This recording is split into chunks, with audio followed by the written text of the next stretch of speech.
Chapter 16. By the time everyone left the Swanjujub forest, the sky had already darkened. Their journey back had been uneventful. The moment they walked out of the dense forest, both Yenming Jusher and the remaining juniors let out a long sigh of relief. This harmonious treasure hunting trip had finally come to a successful conclusion. They had kept their lives, completed their mission, and obtained the treasure. This treasure naturally belonged to them. When they thought of this, everyone's hearts felt warm, as if a cat was tickling their hearts. Yenming Jusher looked at everyone with a smile and said, "Everyone Xianxia, please be patient. Wait for us to reach the Thumb Peak before we speak in detail." Then, he led everyone back to the Thumb Peak. Everyone sat in a circle in front of the crouching ox rock. Yenming Jusher opened his mouth and said, "Everyone Xianxia, this mission has been successfully completed. Next, please bring back the results of this mission to your respective schools and sections. In addition, please bring back my greetings. Everyone, please raise your heads on the 2nd of February and meet at the same old place. Let us drink and chat merrily." After he finished speaking, he didn't seem to want to stay any longer. Without waiting for anyone to speak, he cupped his hands and used his qinggong to leave down the mountain. The remaining people looked at each other and nodded. The Tan brothers were the first to walk away in their unique way, followed by Wen Wenhai and Xue Qing. They cupped their hands to Ma Xiangyang and Situ Ping and turned to leave. Suddenly, Wen Wenhai seemed to think of something and stopped. He said to Situ Ping, "Chief Situ, I was passing by Lu Town the day before yesterday and poked my nose into other people's business and saved a group of farmers. I'm afraid I've offended you in any way. I hope Chief Situ will be magnanimous enough to forgive me." Situ Ping was also a quick-witted person and hurriedly returned the greeting. "Our clan subordinates have been rude in any way. Please forgive them, Xiaoxia. If something like this happens again in the future, I hope that Xiaoxia will take action again and help me maintain the clan's reputation." Wen Wenhai smiled and said, Of course. We'll meet again someday." After he finished speaking, he and his junior sister quickly left the way they came. In the blink of an eye, only 2 people were left on the crouching ox rock. At this moment, Situ Ping felt a little uneasy in his heart. Fortunately, Ma Xiangyang spoke up at this moment. "Sect leader Situ, I won't say anything else. Since you know about this matter and are also involved, please follow me to Myriad Sword Peak as a guest for a period of time. Everything will be decided by my sword lord. How about it?" Situ Ping nodded. "I'll follow Xiaoxia's instructions." Then, he followed Ma Xiangyang back the way they came. For a moment, the area around the crouching ox rock was deserted. It was already dusk. Just as a few people from the Jianghu were galloping on their horses, Zhang Xiaohua and Butcher Lu had also rushed back to the Guozhuang house. Lu Qian and Lu Yeye were originally sitting in the Zhang family's small house and chatting. At the same time, they were also helping Guo Sufei with some needlework. When Butcher Lu approached, Lu Yeye happened to raise her head and look outside. Her gaze passed over the short walls of the Zhang family's small courtyard. When she saw the sturdy figure that she had been looking outside the door for an entire day and had lost count of how many times she had looked outside, Lu Yeye could no longer hold it in. Wah! She burst into tears and ran out, throwing herself into Butcher Lu's arms. "Father!" Her tears were like pearls falling onto a jade plate, dripping down in a pitter-patter. Butcher Lu hugged his daughter and patted her shoulder with heartache. His own eyes were also red. He had thought that he could let his daughter go out and have fun during the new year, but he did not expect such a thing to happen. It seemed like his daughter was scared out of her wits. Lu Qian, who walked out after Butcher Lu, was also teary-faced. After the incident, she finally saw her family after so long. She could no longer control her emotions. Zhang Kai also walked out of the house with crutches and invited Butcher Lu into the house. With so many people coming in, the narrow central room seemed even more crowded. Fortunately, the people from the same village went home first after exchanging some pleasantries. Zhang Kai sent them to the door and thanked them profusely. Zhang Xiaohua also returned to the small house to visit her 2 older brothers. Zhang Xiaohu and Zhang Xiaolong's injuries were more serious. At that time, they had blocked Zhang Kai inside for their father's sake. 80% of the vicious servants' kicks and punches had landed on their bodies. However, Xiaohu did not suffer any fractures. At this moment, he was lying on the Kong bed and listlessly talking to his older brother. Xiaolong's injuries were similar to Xiaohu's, but his arm was fractured after all. Last night, he was tortured by the veterinarian, old Chen, and woke up in pain. He had been in a daze the entire day and could not hide his listlessness. Seeing Zhang Xiaohua come in, Zhang Xiaohu asked, "Lu Qian's family is here?" Zhang Xiaohua said, "Yes, they just entered the house." Zhang Xiaohu asked again, "Is there no one else?" Xiaohua asked curiously, "Who else is there?" Xiaohu said, "The matchmaker." Zhang Xiaohua was at a loss. Zhang Xiaolong laughed and said, "Don't listen to second brother's nonsense." Zhang Xiaohua immediately understood what was going on and joked, "Soon, they won't come today. They'll have to come tomorrow. It takes time to prepare a betrothal gift. No matter what, we have to thank our brave and righteous big brother. Think about it, 20 to 30 villains. Big brother, you're angry for a woman. Sister Lu Qian is already touched. If she doesn't give her heart to you, the world will age because of love." This time, it was Zhang Xiaohu's turn to be puzzled. Why would the world age because of love? Zhang Xiaohua said proudly, "If the heavens have feelings, the heavens will also age. Big brother's feelings will move the heavens and the earth." Zhang Xiaohu retorted, "Why are you showing off? What betrothal gift? It's called dowry. Besides, Lu Qian's father is a teacher. This future sister-in-law has read thousands of books. Big brother will be influenced by her and will be more scholarly than you." Zhang Xiaolong couldn't keep his face and couldn't help but scold Zhang Xiaohua. "What does a brat like you know? Don't talk nonsense with second brother. We brothers are just having fun. Don't drag Lu Qian into this. Wouldn't it be bad if someone heard?" Just as they were talking, someone came in from the central room. A crisp and slightly hoarse voice said, "Who's talking about my sister? Why are you talking nonsense? I just happened to hear it." The three brothers raised their heads. It turned out that Lu Yeye had brought Butcher Lu to see them. They saw Butcher Lu's eyes smiling as he looked at them. Lu Yeye also had a teasing expression. Behind them, Lu Qian's face was flushed red.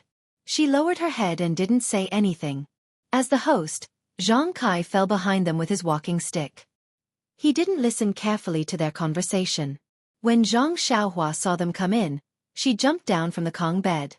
Just as she was about to clean the Kong bed and invite Butcher Lu to sit down, Lu Qian and Lu Ye nimbly tidied up before her and helped Butcher Lu sit down.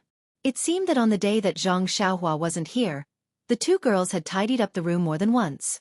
Zhang Xiaohua's eyes widened as she thought, "Today, did the two sisters feed first brother and second brother?" Seeing a group of people suddenly barge in, Zhang Xiaohu didn't know what to feel. Zhang Xiaolong's face turned red, as if he had done something wrong. Zhang Xiaohu sat up and was about to get down from the Kong bed when Butcher Lu pressed him down and said kindly, "Nephew is still recuperating. Don't move." Zhang Xiaohu struggled for a bit but couldn't break free. He could only lie down obediently. Zhang Xiaohua looked at the forced kindness on his face and cursed in her heart. Zhang Xiaolong also wanted to get up, but it was inconvenient for him to do so with one hand. He tried but couldn't get up. Lu Qian hesitated for a moment and went over to support his shoulder. She helped him up. The two of them looked at each other and then separated as if they had been electrocuted. Butcher Lu also saw it and his smile bloomed like a flower. He said to Zhang Xiaolong, "Nephew is really righteous to be able to step forward in front of a bully and save my daughter and niece. Old Lu salutes you." As he spoke, he got down from the Kong bed and bowed deeply to Zhang Xiaolong. Zhang Xiaolong quickly reached out his hand and said, "Don't be like this, uncle.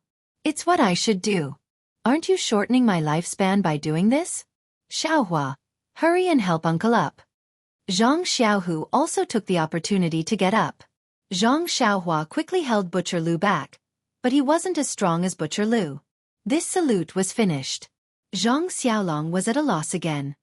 He turned to look at Lu Qian as if asking for help. Lu Qian didn't dare to speak, and neither did Lu Yeye. Zhang Kai spoke, "Uncle, don't be so polite with them. Young people are very hot-blooded. Weren't we like this when we were young? There's no need to be so polite. The children's injuries aren't serious. They'll be fine after a bit of rest. Let's go outside and drink some wine." Butcher Lu stopped talking and beamed with joy, saying, "Heroes are still young. We're all old. All right, you young people have a good chat." I won't disturb you anymore. We old people are going to drink. As he finished speaking, he turned around and went back to the central room. Zhang Kai also followed, leaving Lu Qian and Lu Yeye in the Zhang brothers' small room. Zhang Xiaohua looked at Lu Qian's peach blossom face and Lu Yeye's eyes darting around.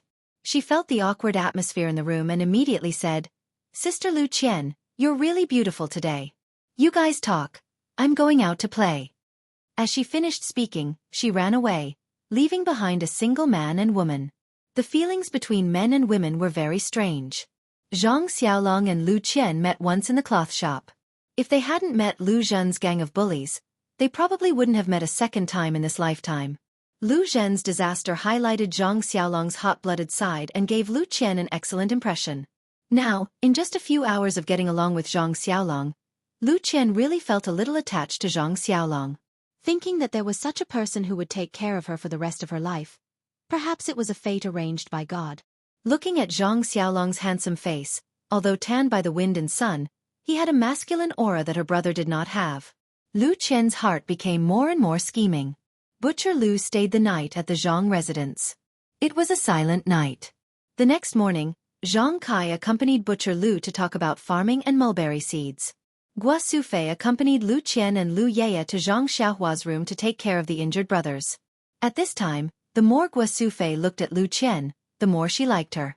No matter if it was her looks, her figure, or her ability to do housework, there was nothing to nitpick about. This girl actually had a lot of housekeeping skills that she didn't know. Early in the morning, Lu Qian helped her get a few pots of plants and placed them in the central room. She also placed a few pots of flowers in Xiaolong's room.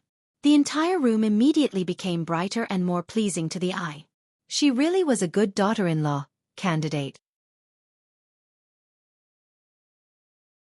Chapter 17. When Lu Qian's father and brother arrived at the Zhang residence, it was already late in the morning. Butcher Lu was basking in the sun with Zhang Kai in the courtyard as they chatted. The walls of the Zhang residence's courtyard were too short, so Butcher Lu could see Mr. Lu and Lu Kai from afar. Both of them were dressed in new clothes. Lu Kai followed behind his father, holding a few huge gift boxes in his hands. Butcher Lu quickly got up and called out to Zhang Kai before going out to welcome his brother. Zhang Kai rushed into the house and shouted, "Mother, Lu Qian's father is here." When Lu Qian heard this shout, she didn't throw away her needlework like Lu Yeye and rush out of the house. Instead, she carefully placed her half-finished work on the table and waited for Gua Sufei to leave first before she came out. When Lu Qian walked into the courtyard, Butcher Lu and Lu Yeye had already escorted her father and brother to the gate of the fence. Zhang Kai was there to welcome them with his walking stick. After a round of introductions and greetings, Lu Qian walked in front of her father and brother and bowed. Mr. Lu held his daughter's hand and carefully looked at his daughter's expression. He saw that the familiar face didn't have any trace of what happened the day before yesterday. There was no panic or fear in her eyes, only slightly red eyes. Mr. Lu couldn't help but feel guilty. It was all his fault. He patted his daughter's shoulder and said, "It's been hard on you, child." Lu Qian wiped her eyes and said with a smile, "Daughter is fine. It's all thanks to Brother Xiaolong's family's help that we escaped from the tiger's den." Mr. Lu gestured for Lu Kai to hand over the gift boxes and said to Zhang Kai and Gua Sufei, "I can't thank you enough for your kindness. These small gifts aren't enough to show my gratitude. I hope our benefactors will accept them." Zhang Kai hurriedly pushed the gift boxes back and said politely, "We just happened to be there and didn't do much. In the end, it was someone else who helped us." Mr. Lu insisted on handing it over, saying, "It's all thanks to you guys. If it weren't for your help, my family's child would have met with a calamity long ago. Those two Xiaoxia might not have been able to see them." When Butcher Lu saw the two of them pushing the gift back and forth, he couldn't help but feel anxious. He reached out to take it and said, "You don't have to be so courteous. Old brother Zhang, my eldest brother's kind intentions, you don't have to refuse." After he finished speaking, he carried the gift box into the central room. Mr. Lu smiled and said to Zhang Kai, "This second brother of mine has a fiery temper. I hope old brother Zhang doesn't mind." Zhang Kai also smiled and said, "There's no harm in that. Your younger brother is a sentimental person. We're just being a little overboard. Please, let's talk inside." Zhang Kai led Mr. Lu into the central room. The central room of the Zhang family was very small and didn't have many chairs. Thus, there was no distinction between the host and the guest. Everyone sat down as they pleased. After Mr. Lu sat down, he once again expressed his gratitude for the Zhang family's kindness. He took out some scattered silver from his robes and placed it on the small table in the room, saying, "Old brother Zhang, your family's injuries were caused by the bullies saving my daughter. It's reasonable for us to take responsibility. You can take this silver to seek medical treatment. Our family is poor and can only take this much. Please forgive us, old brother." This time, Zhang Kai was determined not to accept it. He said, "Xiaohua has already told you what happened. At the time, the bullies had already paid the silver, but we were afraid that they would come back and ask for more. We didn't dare to use it. That Xianxia one who saved us has already given us a lot of silver. It's enough to treat our injuries and buy medicine. We absolutely cannot take this silver." Lu Kai said from the side, "Old Uncle Zhang, this is this and this is this. We should give this silver. We can't just stand by and watch you guys get injured while saving my little sisters. How can we not pay for the medical expenses? What kind of logic is that?" Butcher Lu also scratched his head and said, "Old brother Zhang, you should just take it. In a few days, I'll also give you some silver and bring some meat over." Zhang Kai said, "My two brothers, please don't do this. We didn't save people for the silver. Moreover, we already have the silver to treat our injuries. We absolutely cannot accept this." Thus, these people were given to each other by each other. After a while, Zhang Kai refused to give in no matter what. At this time, Lu Qian opened her mouth and said to Mr. Lu, "Father, since old Uncle Zhang doesn't want to take this silver, you should take it back first. I have an idea, what do you think?" Mr. Lu said, "All right, you've always been exceptionally intelligent since you were young. What good idea do you have this time?" Lu Qian said, "Old Uncle Zhang and his family got injured while saving us. The two of us will stay here to take care of old Uncle Zhang and his family until their injuries are completely healed. Firstly, old Uncle Zhang's family is injured and they still need to take care of the elderly. Antigua can't handle everything alone. Secondly, old Uncle Zhang and his family can't move freely. They also need people to take care of them. This is what we should do. What do you think?" Mr. Lu thought for a moment and said, "It's my fault. Qian Er's idea is very good. What do you think, second brother?" Butcher Lu patted his chest and said, very good, very good. I think so too." Lu Yeye also nodded in agreement. The matter was settled like this for now. Then, Mr. Lu and Lu Kai went into the inner room. Zhang Xiaolong and Zhang Xiaohu were still lying on the bed. When they heard Butcher Lu's shout, the two of them wanted to get up. However, they were stopped by Gua Sufei and the others. Now that they saw someone come in, they knew it was Lu Qian's father and brother. They quickly got up. This time, Lu Qian didn't come up to help Zhang Xiaolong. Gua Sufei carefully helped her son to sit on the kong. Only then did Mr. Lu carefully size up this courageous young man. Zhang Xiaolong was a very masculine young man. He was about the same age as Lu Kai and looked very ordinary. He had thick eyebrows and big eyes like Zhang Kai. However, his eyes were bruised and the corners of his mouth were cracked. However, from the determination in his eyes, one could see that he was a down-to-earth person. The clothes he was wearing weren't new either. They were patched up, but they were very clean and looked very comfortable. Zhang Xiaolong's arm was still in a splint, so he couldn't move casually.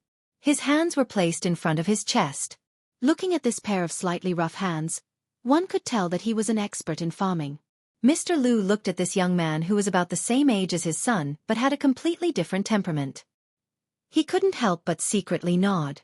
Only such an outstanding child could stand up for others when they were in danger. Zhang Xiaolong saw Mr. Lu staring at him and couldn't help but feel anxious. He didn't know what to do. Mr. Lu looked at him for a while before speaking. He thanked him for saving his daughter and hoped that he would recover well. Then, he spoke for a while before leaving the small room. As he walked, he said to Zhang Kai, "Brother Zhang, you have a good son. You are blessed." Zhang Kai smiled from ear to ear.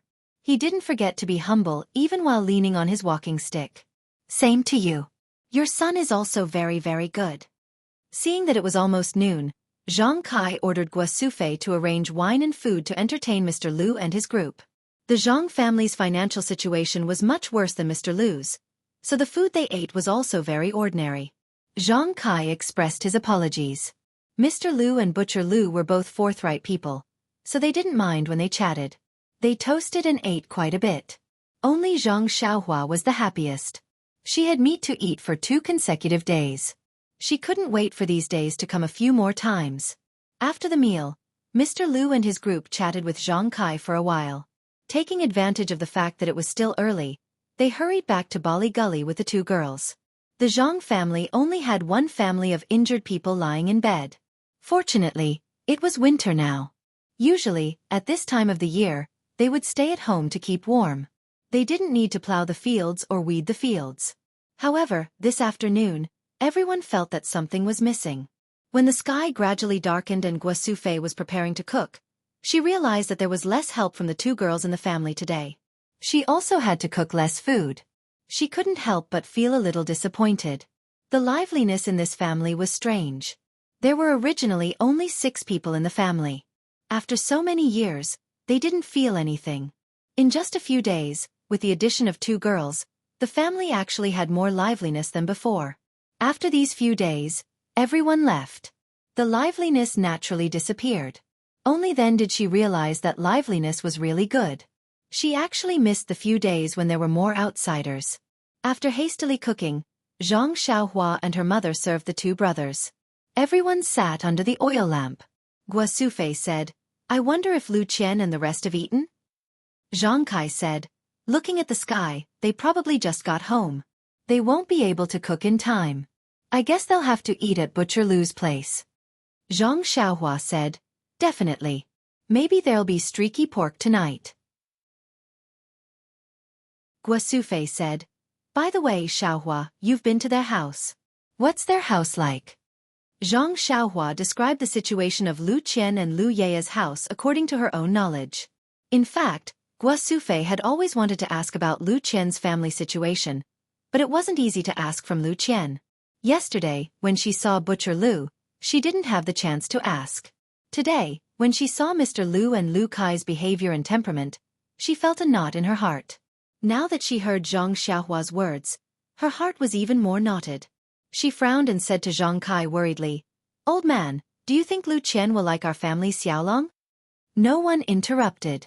Zhang Xiaolong's face was a little gloomy. Zhang Kai said, "This depends on fate. It's useless for us to talk about it. Let's just leave it to fate." Zhang Xiaohu said, "Mother, I feel that Lu Qian is very meticulous. She should have read a lot of books. Needless to say, she's educated and reasonable. She can also do a lot of housework. She's really good. She's much better than the energetic Lu Yeya. Looking at how she takes care of Big Brother, she's a little interesting."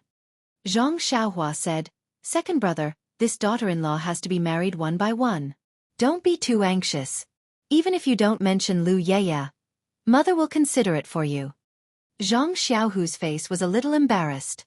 He kicked Zhang Xiaohua and said, "We're talking about Big Brother. Don't change the topic. There's nothing between me and Lu Yeya."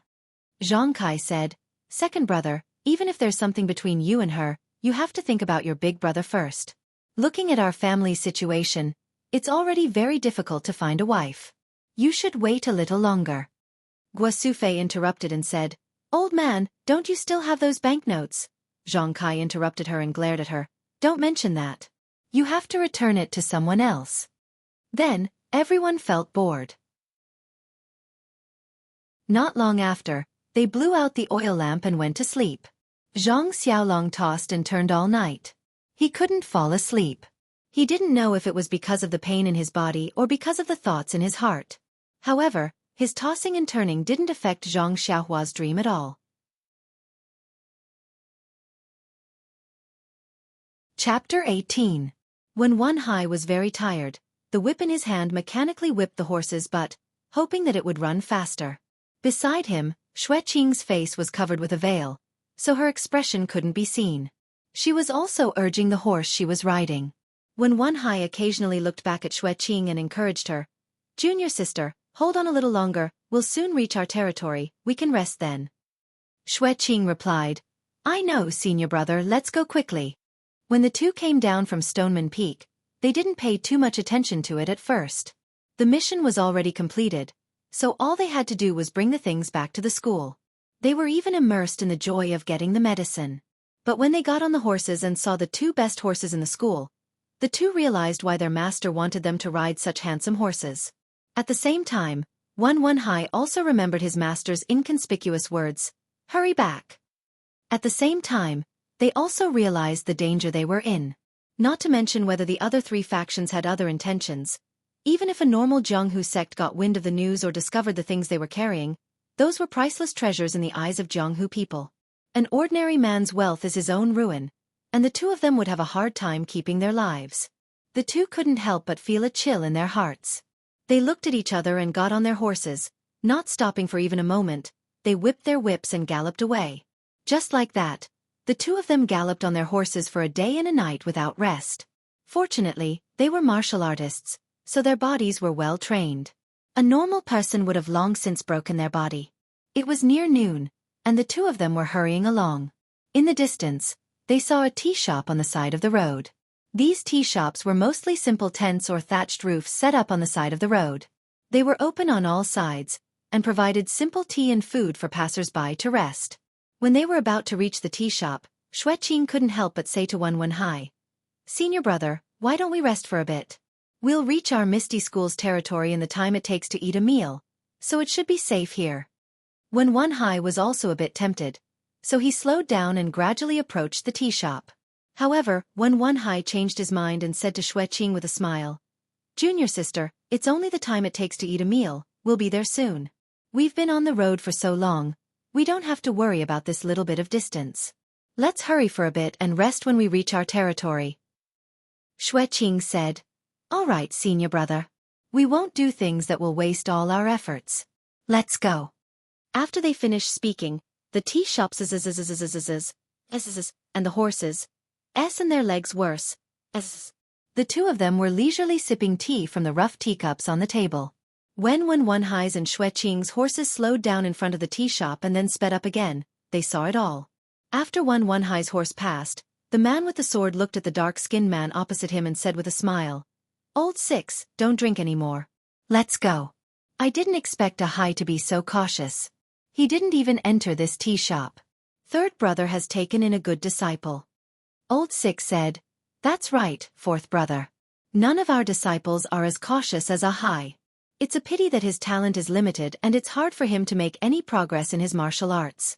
Otherwise, his potential would be limitless. Hai, it's just a pity for these two good horses." After they finished speaking, the two of them threw down the money for the tea and brought their own horses to chase after them. However, they didn't know that the eyes of a plainly dressed passerby behind them flashed. He muttered in his heart, "What's going on? Two of the 6 Misty Tigers are actually here to receive them?" After the two of them left with their horses, he also paid the bill and quietly followed behind. On the other hand, Hai spurred his horse forward. In the time it took to finish a meal, he saw that there were more and more people. The number of stalls on the main road had also increased. Pingyang City could be seen in the distance. Suddenly, he heard the horse below him whining. Its 4 legs gave way and it fell to the ground. Hai felt his body sinking. He immediately patted the horse's back and used his body to jump off the horse. Seeing this, Xianxia quickly pulled the reins and slowly stopped his horse. He saw that the horse was lying on the ground, foaming at the mouth. Its eyes were also slowly closing. It had died of exhaustion. Xianxia also hurriedly looked at his horse. His horse was not in a better state. Its 4 legs were trembling non-stop.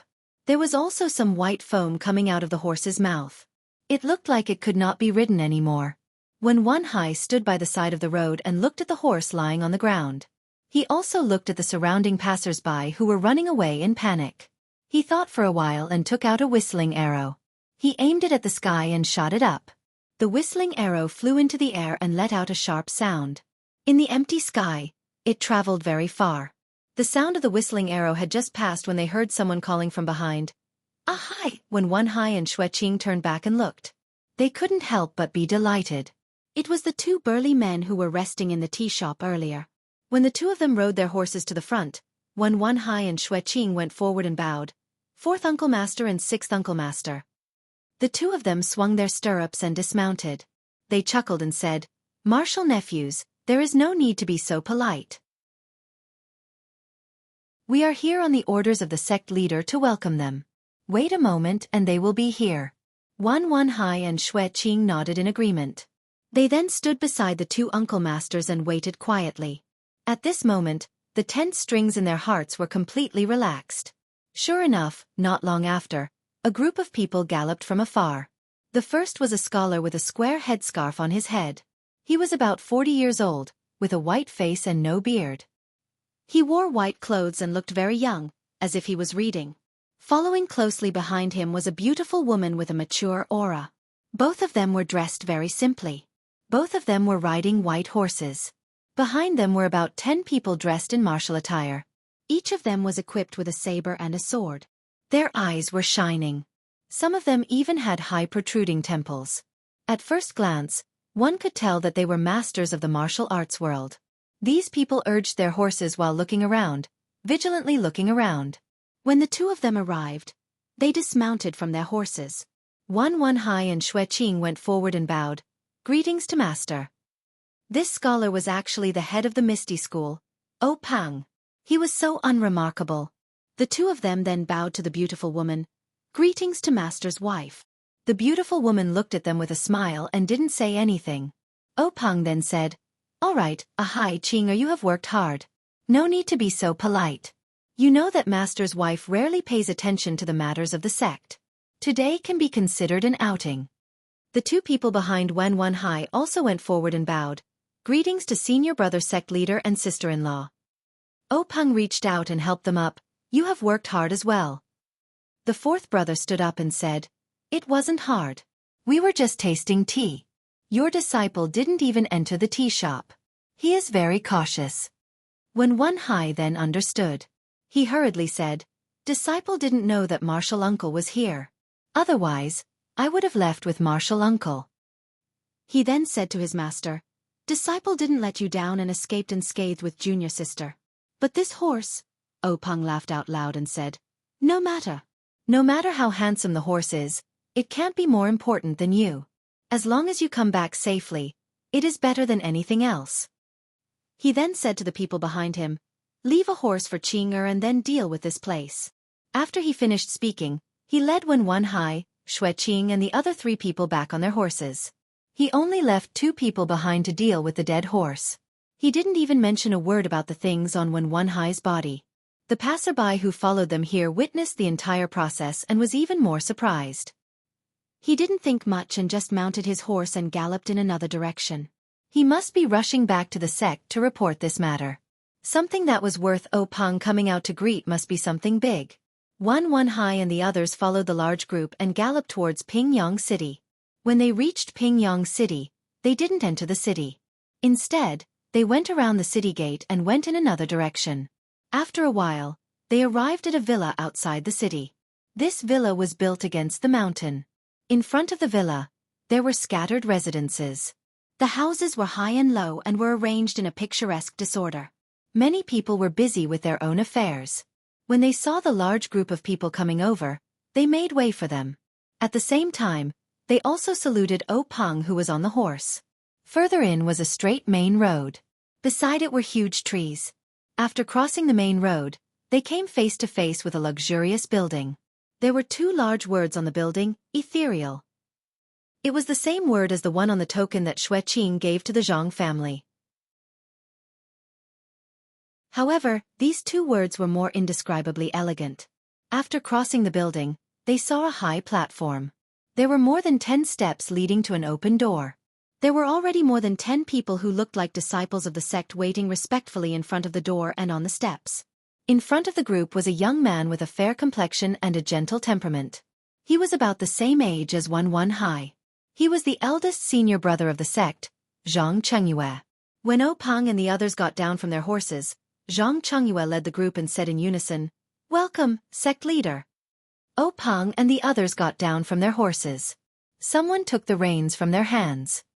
Pang said, "All right, everyone has worked hard. You can all disperse." Disciples who are participating in the advancement test, hurry up and practice. There's not much time left for you. All the disciples said, yes, we will follow sect leader's instructions. Then, Xianxia followed Peng and the others through the door. The others were busy with their own affairs. These disciples had been gathered together by the sect leader a few days ago. They were on guard day and night, thinking that something big would happen. However, they didn't expect that today, the sect leader would go out and announce that the alert was cancelled. The disciples couldn't help but be confused. However, this was the sect leader's business. It was related to their future advancement test. If they could advance, their status and treatment in the sect would be different. They might even be able to learn more advanced martial arts. This was their business. As for other things, these disciples wouldn't ask too much. Peng led the group to the meeting hall. Peng's wife saw that they had matters to attend to and excused herself. The others followed Peng into the meeting hall.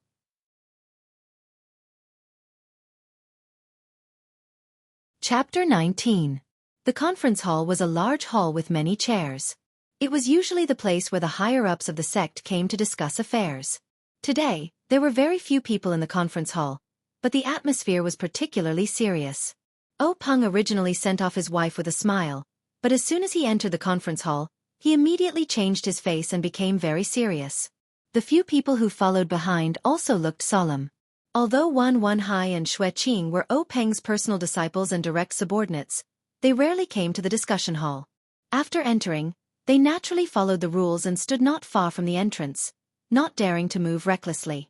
The fourth and sixth of the 6 Misty Tigers and Peng's chief disciple Xianxia stood in front of their seats according to the usual rules and waited for Peng to sit down first.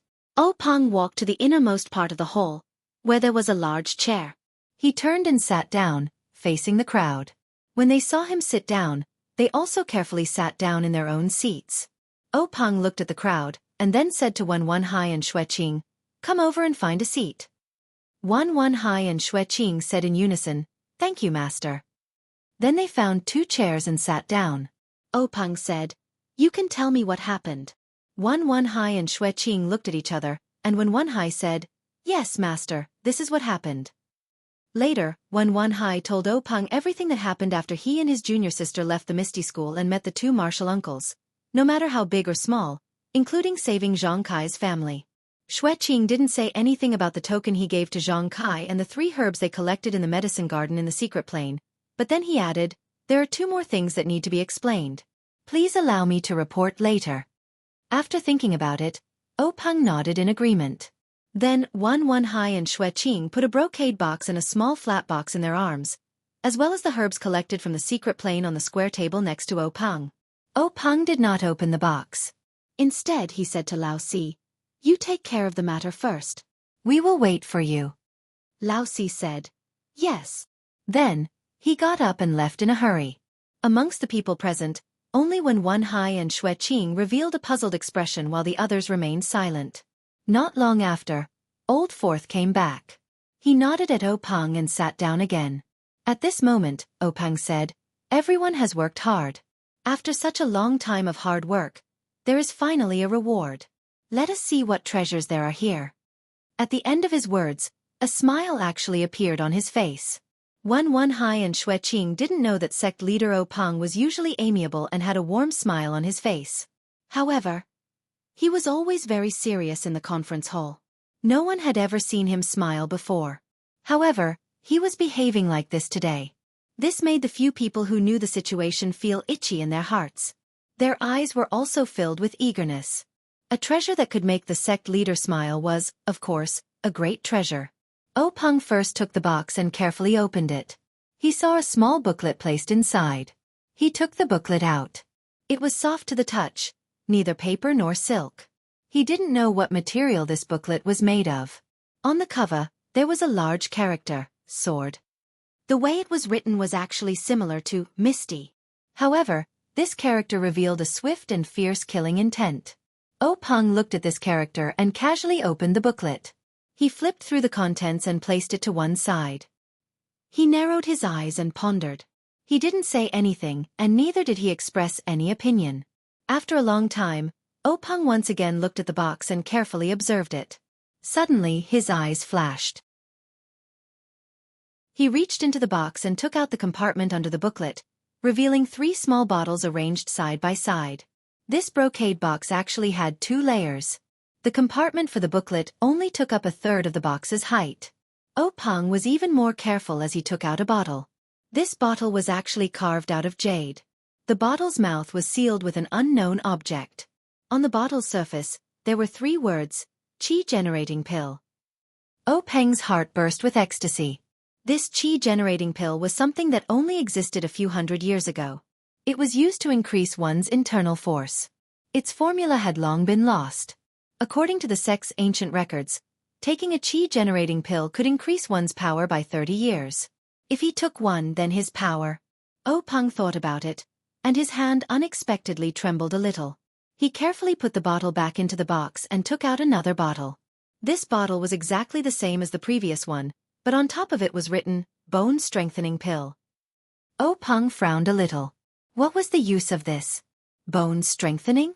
There was no record of it in the sect's ancient records. However, to be able to be placed together with the Qi-generating pill, it was certainly an extraordinary treasure. When there was time, he would ask the other 3 sections. Perhaps there would be records in their ancient records. He carefully put the bottle back. Soon after, Peng took out the last bottle. When he saw the 3 words on the bottle, Peng couldn't help but stand up. His eyes were wide open. Everyone in the discussion hall also immediately stood up. They didn't know what inconceivable thing the gangmaster had seen. Peng calmed his thoughts. Resisting his excitement, he sat back in his chair and waved his hand for everyone to sit back down. At this time, he was a little regretful. He regretted that he shouldn't have let Wen Wenhai and Xue Qing enter the secret room alone. These things were now placed in front of everyone. They couldn't not let them know. However, these things were too precious. It wasn't that he didn't trust everyone, but once the news was leaked out, it would bring about a sect annihilation disaster. Peng couldn't help but close his eyes and ponder. Everyone looked at the gangmaster's reaction strangely. He was startled, which was quite abnormal. When Peng finally made up his mind, he opened his eyes and immediately restored his original expression. He put the bottle back into the box and picked up the booklet again. He handed it to Xianxia and said, "Let your martial uncles take a look. You guys should also take a look." The booklet was passed around in everyone's hands. Peng said, "Xianxia, make a copy of this sword manual and give it to your 6th martial uncle. This sword manual will be placed in our sect's library pavilion and carefully preserved." Zhang Chengyue nodded in agreement. Then Peng said to Old Six, "Old Six, you are in charge of training the disciples. Find a few of them with good aptitude to cultivate this sword manual. In the future, our Misty School will have another sword manual." Old Six said, "Yes, Gangmaster. I will definitely do my best to bring this sword manual to greater heights." Peng nodded without saying anything. Then Peng said to everyone, "What happened today, you must keep it a secret. It will be our Misty School's top secret. Especially what I will tell you later. I will inform Boss, Old 2, and Old 5. Everyone left and stood up, bowing in agreement. Then Peng told everyone the names of the pills in the first 2 bottles. Everyone's eyes were filled with envy. It was really good stuff. Only, they didn't know how many pills were in the bottles. Would they be able to get one? Finally, Peng said, "There is another bottle. There is also a pill in it. It is the legendary life-prolonging pill. Only, I don't know if it is true." As soon as his voice fell, everyone's expression was indescribably strange. It must be said that the life-prolonging pill was different from the Qi-generating pill. Everyone in Jianghu knew that it was a legendary panacea that could increase one's power. Everyone was eager to get one. It was also not like the bone-strengthening pill. Even the Misty School, which had a long history, didn't know what it was. The life-prolonging pill was not only known by Jianghu people, but also by ordinary people. It was a legend within legends. It was said that the life-prolonging pill could increase one's life by 10 years. But such a miraculous thing had been said for thousands of years, yet it had never appeared. In fact, smart people didn't even need to think to know how long a person's life was. No one knew if this life-prolonging pill could extend one's life by 10 years. If you took it, who knew if it really extended your life? Moreover, who would give such a miraculous medicine to someone who was about to die? Over time, everyone treated it as a joke. They treated it as leftover material compiled by storytellers. It was precisely this kind of senseless joke material that had suddenly appeared in the Misty School's conference hall's hall. Together with the qi-generating pill, this kind of Jianghu panacea, the same packaging. No matter who saw it, they also didn't know whether to laugh or cry. Was it real? Was it fake? However, everyone knew that regardless of whether it was real or fake, if it was known by the other famous sects, there would be no one who wouldn't covet it. This Misty School would never have a day of peace in the future. Extermination. That wasn't impossible. No wonder the faction leader was so serious. It seemed that this matter would end here. However, would the other three sects obtain the same thing? Everyone, including O Peng, began to question this. Following that, O Peng once again opened the package containing the medicinal ingredients. Once again he was stunned. Hundreds of years old ginseng, 7 fields, shanjing, Chinese knotweed. He couldn't name many of them. He looked at this package, and his heart was really afraid. He had calculated everything, but he didn't expect that he would be able to obtain so many precious things this time. If he had known earlier, he wouldn't have acted so reserved and mysterious. He would have directly acted himself. He also had to listen to Yenming Jusher's instructions and play rock, paper, scissors. This time, he reckoned that old fellow didn't lack any benefits. Fortunately, Hai and Qing had returned safely. These things also didn't have any mistakes. Otherwise, it would be too late to regret. It was no wonder that O Peng had so many thoughts. What he had seen just now were all legends. Perhaps it was just a rumor. Who knew if it was true or false? Moreover, the quantity was limited after all. But now what was in front of him was the real thing. He could touch it with his hands. A few hundred-years-old ginseng, at a critical moment, it was a life. Coupled with other medicines, it would be even more effective. When he heard Hai and others talk about it, he didn't care. He thought that Yenming Jusher was exaggerating.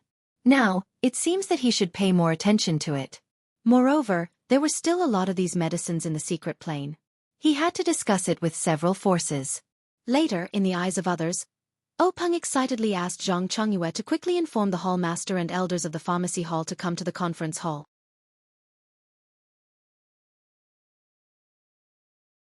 Chapter 20. While waiting for the pharmacy, O Peng helplessly picked up the last seemingly ordinary small box. His heart was filled with anticipation. In the short time it took to drink a cup of tea, he had seen a treasure that he had never seen before. He wondered what kind of treasure was in this box. Could it be something more magical than the life-prolonging pill? The box was cool to the touch and felt very heavy. O Peng placed it in front of his eyes and carefully observed it. The whole box was one piece. He didn't know what material it was made of. There seemed to be no trace of a lid. He didn't know where to open it.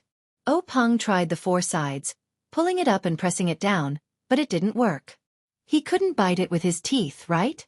O Peng secretly laughed at himself. He put the box back on the table and then called everyone to come forward. Everyone looked around for a long time. Old 4 and Old 6 also came forward and tried several methods, but they didn't work. Zhang Chengyue frowned and said, "Master, do we need to use a key or something like that?" Old 6 rolled his eyes and said, "Martial nephew, if you want to use a key, there should be a keyhole. This box doesn't have a lock, and there's no secret lock or something like that.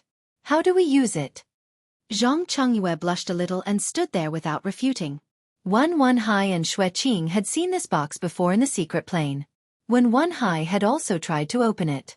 At this time, seeing that his master and martial uncle couldn't open it, he didn't dare to propose a new idea.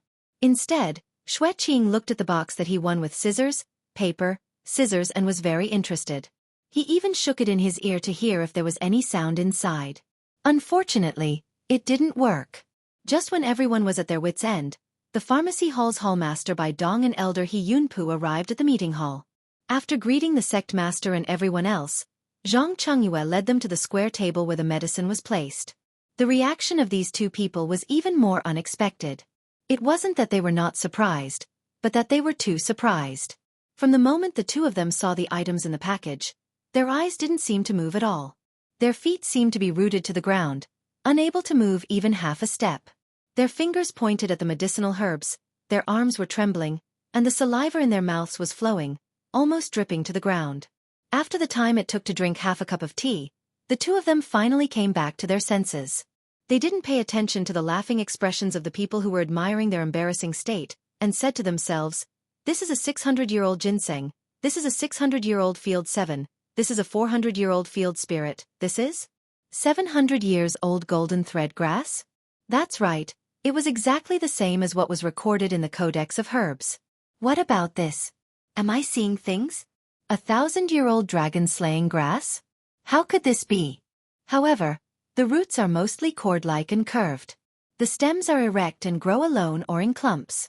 There are vertical fine lines, hairless or white fine hairs at the tip. There are many branches on the upper part. The leaves are dark green on the top and lighter on the bottom. The leaves at the base have a stalk and are oval-shaped. The edges are blunt or serrated. 100 years have silver teeth, and 1,000 years have gold teeth.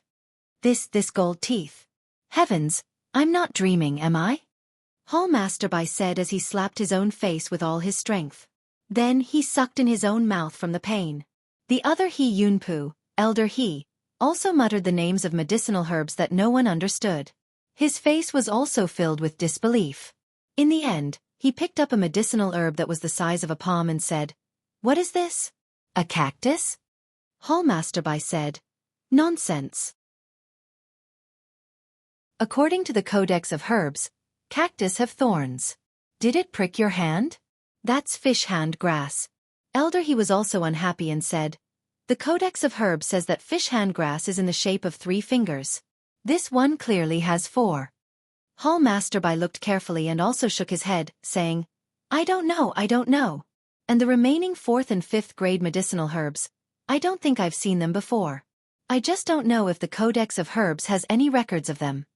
Elder He also narrowed his eyes and thought carefully. He nodded in agreement.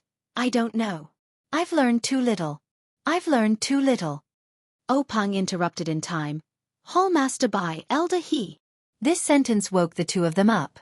Only then did they realize that they were in the discussion hall and not the medicine hall where they usually discussed knowledge. They hurriedly cupped their hands to everyone. "Seeing so many good medicinal herbs, I'm secretly delighted. I couldn't control myself. Please forgive me, sect master and everyone." Everyone returned the greeting and said it was fine. Opang said, "Two sirs, what are the value and effects of these medicinal herbs?" Elder He said, "I wonder where sect master obtained these rare medicinal herbs? This ginseng, tianqi, tianjing, Polygonum multiflorum, and other herbs are all common. It's just that the age of these medicinal herbs is truly shocking. 100-year-old is already extremely rare. Unexpectedly, the worst of these herbs are 300 years old. As for the golden thread grass, snake gall grass, and other herbs, they are good for treating external injuries. This snakebite grass, coral grass, and stone wind medicine are panaceas for treating internal injuries. The rest are all rare medicinal herbs. With the addition of other medicinal herbs, using the principle of a ruler and minister, and the principle of yin and yang to concoct medicine, it's certainly a rarely seen good thing." At this time, Hallmasterby sobered up and hurriedly said, "Sect master, the place where these things were discovered must be kept strictly confidential. Among them, the dragon beheading grass and peacock grass can be used to concoct medicines similar to the qi-generating pill. It's recorded in our Misty Sect's ancient records." These words caused everyone's ears to perk up. Opang said, "Does the ancient records record how to concoct the qi-generating pill?" Hallmasterby said, "No, the formula for the qi-generating pill has long been lost. What's recorded in the ancient records are only a few similar pills. The effects are limited, and the required herbs are extremely rare." Opang said, "Hallmasterby, take these medicinal herbs to the pharmacy hall to study and see what effects they have. Also, take a detailed look at the formula for those pills similar to the qi-generating pill. Be prepared, perhaps." Opang hadn't finished speaking when Hallmasterby had already understood tacitly. He immediately said, "I'll follow sect master's instructions."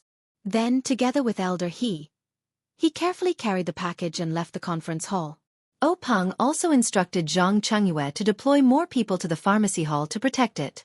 After Hallmaster Bai and Elder He left, Peng sat back in his chair.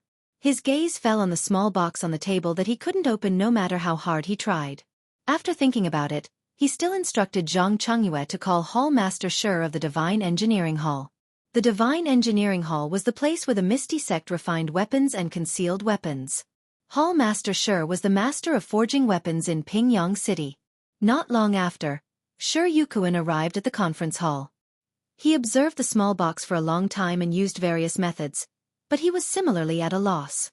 However, he hesitated for a moment and asked Peng in a probing tone, "Sect Master, I think why don't we let Xianxia come over and try?" Xianxia was a boorish fellow from the Misty Sect who practiced the strong King Kong hand. His martial arts weren't very good, but his strength was top-notch.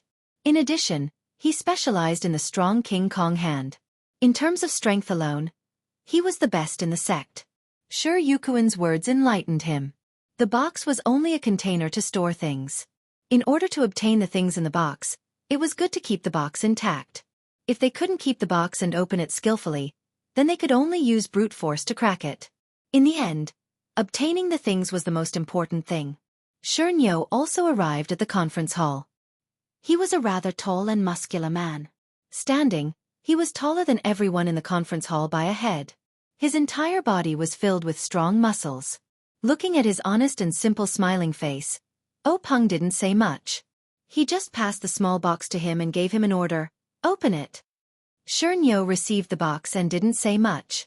He used his two hands to pry the box open. The box didn't move at all. Then, Xianxia placed the box on the ground and took a deep breath. His two arms suddenly became much thicker, and his two fingers became thicker. Then, Xianxia shouted loudly. His eyes were fixed on the box, and he used his two hands to slap the box. There was a muffled sound as his two palm leaf fan-like hands slapped the box. The box didn't shatter as everyone expected. Instead, Xianxia slapped it flat into the conference hall's stone floor.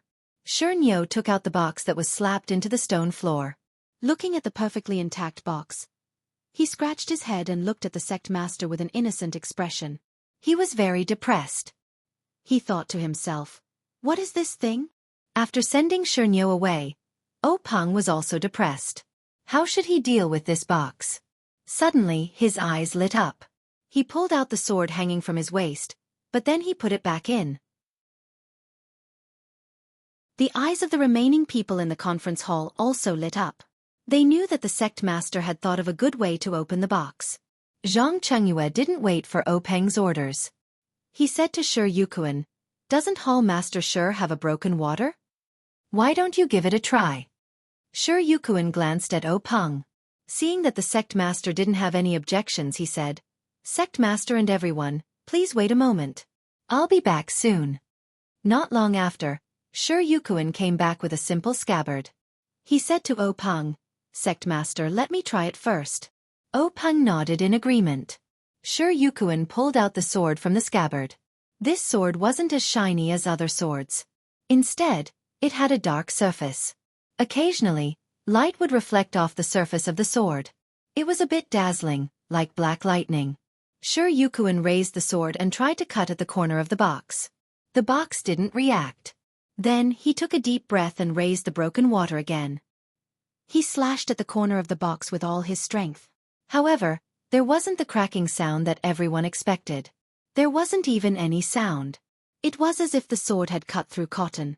The box was still there, undamaged.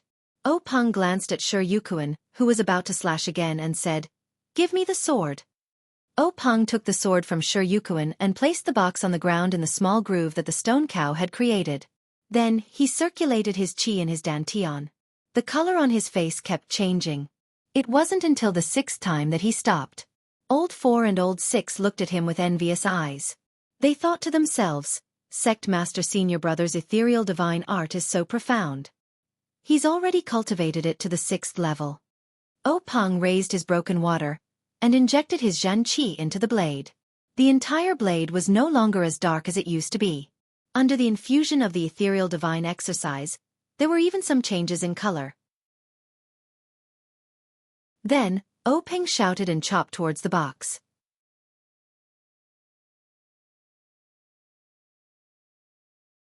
Chapter 21. The saber in Openg's hand was like a bolt of black lightning, carrying the colors of the ethereal divine art as it shot towards the corner of the mysterious box. It was a pity that this bolt of lightning didn't come from the heavens. Broken water landed on the corner of the small box, and just like before, there was no sound. However, it was different this time. The box actually emitted a layer of light that no one could detect. It overflowed slightly, and the saber in Openg's hand actually bounced back. That saber actually shot towards Openg's face like before. The back of broken water was about to chop Openg's face. Although it wasn't the tip of the saber, Openg had no doubt that his head would be chopped in half if he was hit. Openg was indeed worthy of being called one of the top experts in the pugilistic world. As the head of the Misty School, at this critical moment, he crossed his legs and immediately used the secret technique of the Misty School, ethereal steps.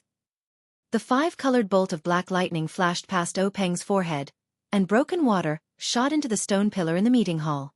There was no loud sound, and broken water was deeply inserted, as if it was a piece of tofu. From the moment Openg raised the saber to the moment it left his hand and entered the stone pillar, it happened in the blink of an eye. No one seemed to be able to react. Looking at broken water in the stone pillar, they all had the same thought: what a fast saber. Unfortunately, Openg didn't think so at this time. He looked at the few strands of hair in front of him, which were cut off by broken water from his forehead. His body broke out in cold sweat. After roaming the pugilistic world for so many years, it wasn't that he hadn't encountered any thrilling situations, but there was no time as dangerous as this. Thank you to the founder of the Misty School, thank you to his master, thank you to the ethereal steps. Without them, he wouldn't be standing here now. When the rest of the people came to their senses and looked at their sect leader, Openg's ashen face had recovered a little of its color. He looked at the box on the ground with lingering fear. It was an ordinary box that had fallen to pieces. He said to Xianxia, "Chengyue, keep this small box and put it in the library later. Since we can't open it, let's leave it for fate." Then he waved his hand and asked Xianxia to pick up the small box from the ground. It must be said that Openg was indeed an ambitious and ruthless person in Jianghu. This person had a breadth of mind and stratagem that others could not compare to. If it were someone else, they might not have placed this box in the sect. They would have definitely kept it in a secret chamber and secretly pondered over the treasures inside to themselves. But as soon as he saw that things weren't going his way, he immediately let go and gave the opportunity to someone else in the gang. This kind of behavior immediately won everyone's praise. In fact, it was precisely this kind of demeanor or method that allowed him to stand out from his 6 fellow disciples, allowing him to be promoted to the position of gang leader by his master. He was also admired by his fellow disciples. In fact, everyone present knew very well that they had no way of opening the box. Perhaps the thousands of people in the gang did not have the ability to open it either. However, the gang leader's actions were very open and above board. If he went back and thought about it carefully, there might be hope. Afterwards, Openg and the others discussed the matter of the next gathering that Yanming Jusher had mentioned. Everyone agreed that with such great benefits, the next gathering would definitely not be as simple as the first one. They should wait for the boss and the second brother to return to the gang before discussing it together. Openg thought for a moment and agreed. Since the matter had been settled, Openg waved his hand and dismissed everyone, leaving only Wen Hai and Xue Qing behind.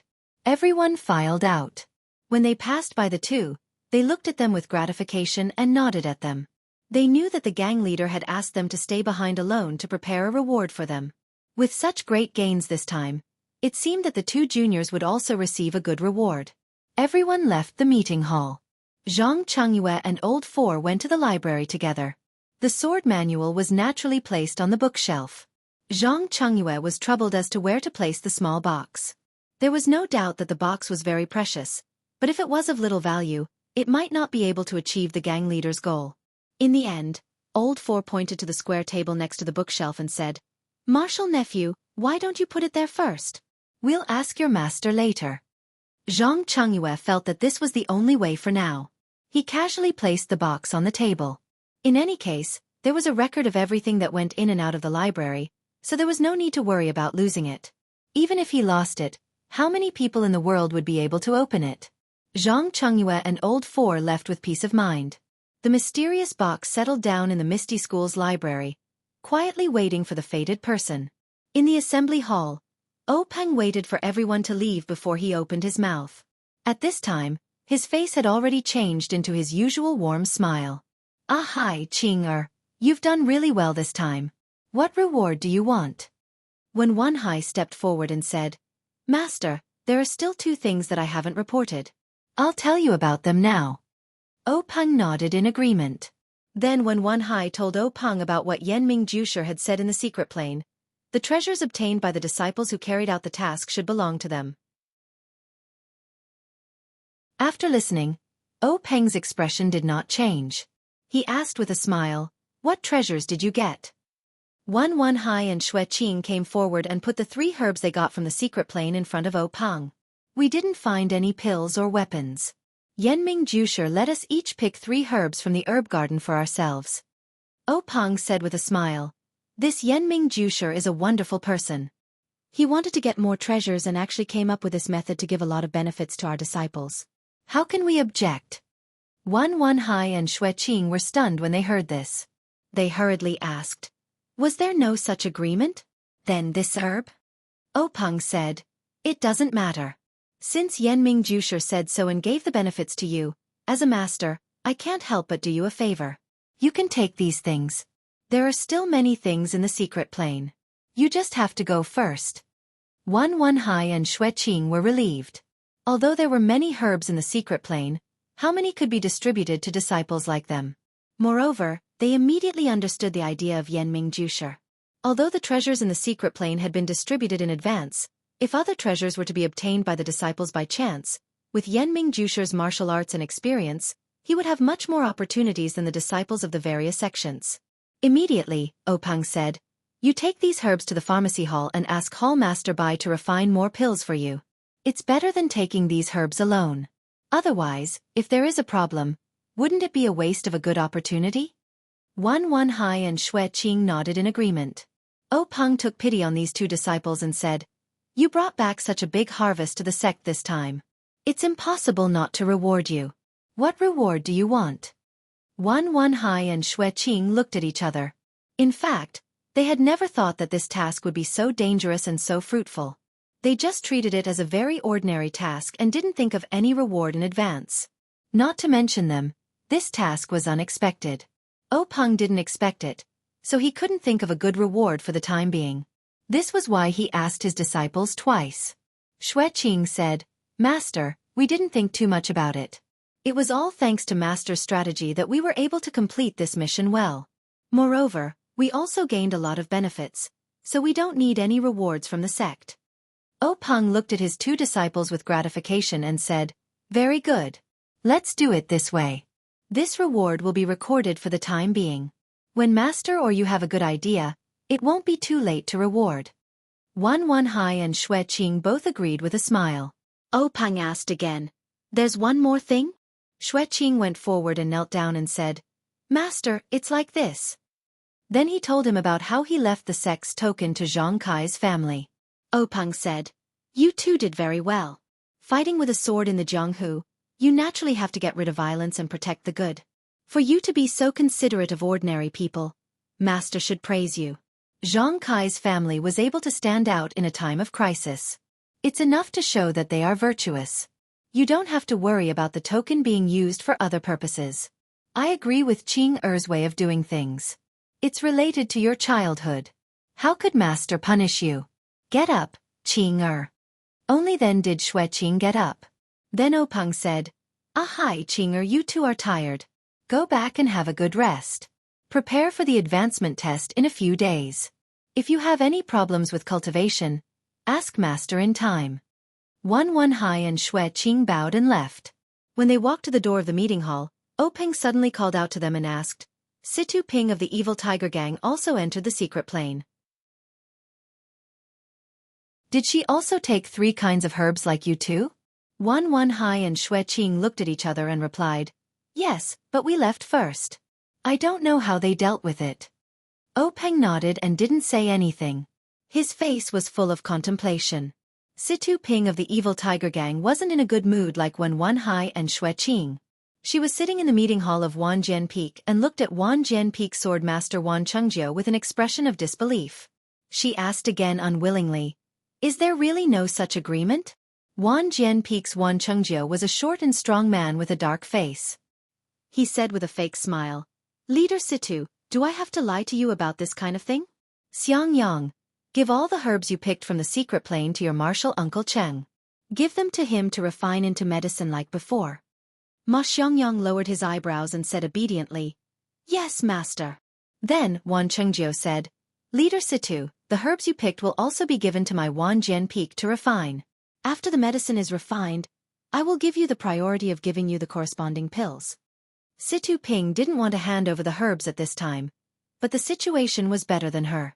She thought for a while, gritted her teeth, and gave her herbs to Ma Xiangyang. She was really not interested in Wan Chengjiu's promise. How could sharing pills with others be better than monopolizing them? Ma Xiangyang was Wan Chengjiu's disciple. Who knew if the herbs he handed over would be taken back by him in a while? Forget it, forget it. Situ Ping shook her head and tried to expel the thoughts she shouldn't think about from her mind. At this time, Wan Chengjiu said, "Leader Situ, you've done such a big thing for my sect. My sect should also repay you. What do you think of my Wan Jianpeek's power?"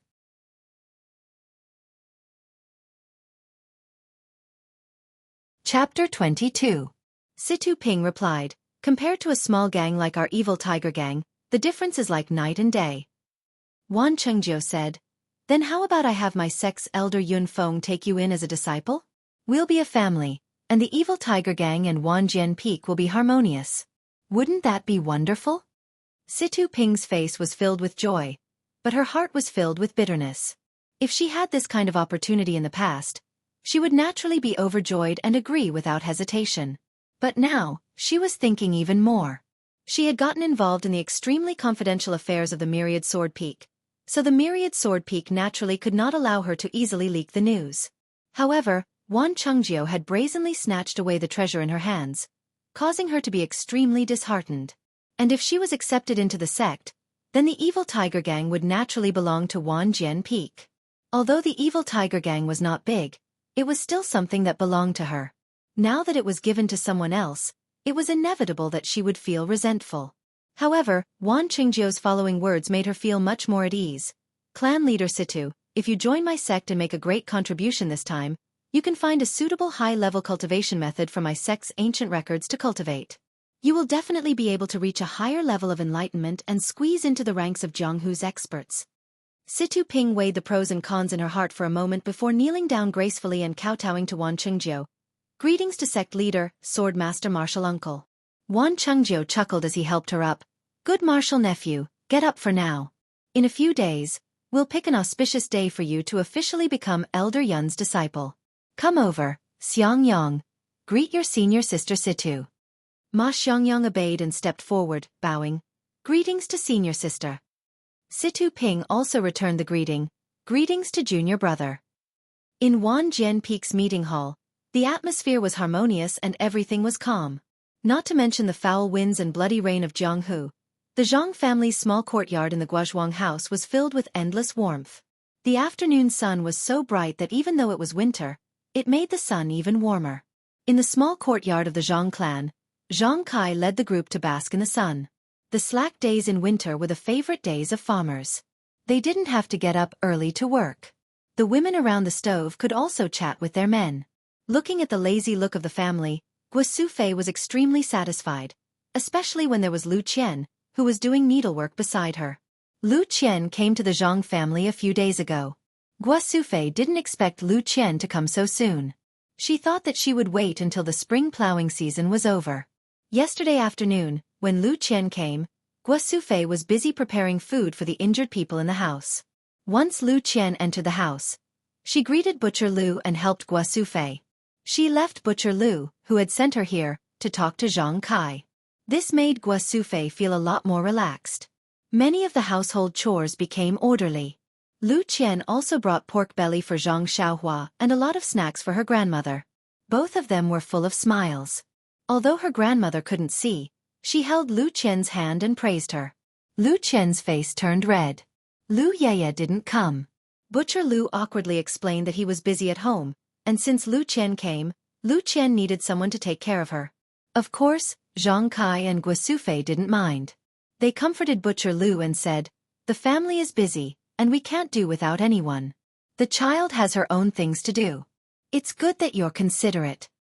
Only then did Butcher Lu's awkwardness disappear. However, Butcher Lu's awkwardness stopped at lunch.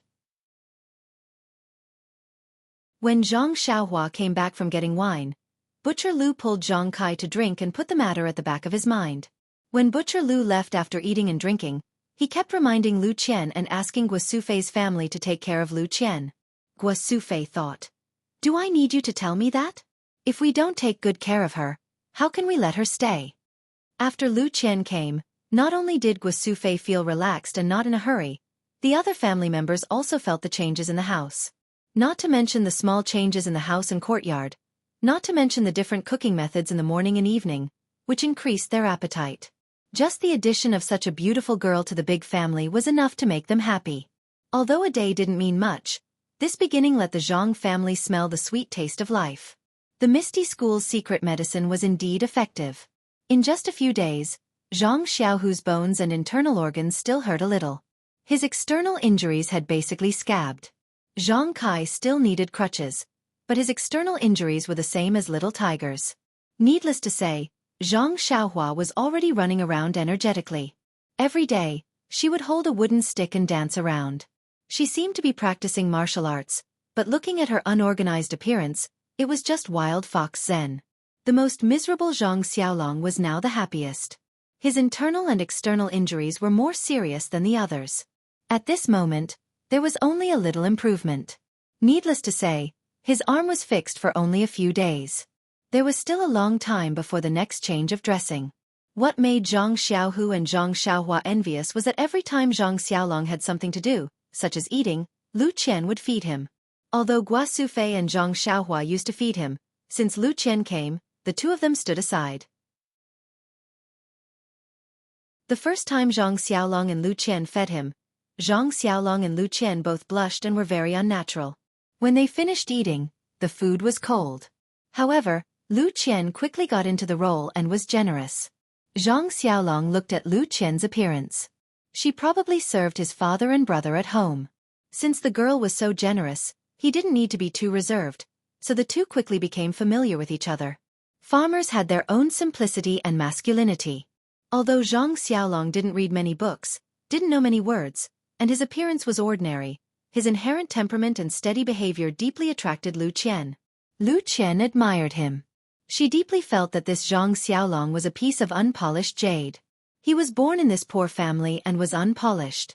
It was really God's will for her to meet such a person. Zhang Xiaolong was even more so. The beautiful and pleasant Lu Qian not only had the simplicity and practicality of a farmer, but also the knowledge and propriety of a pretty girl from a humble family. Zhang Xiaolong adored her from the way she handled the household chores to the way she conducted herself with elegance. He had never thought that such an excellent girl would appear in the countryside where he had lived for so many years. At this moment, he felt that he was living in heaven. He couldn't wait to recover from his injury for 1,000 years and watch the girl who had been engraved in his heart grow old with him.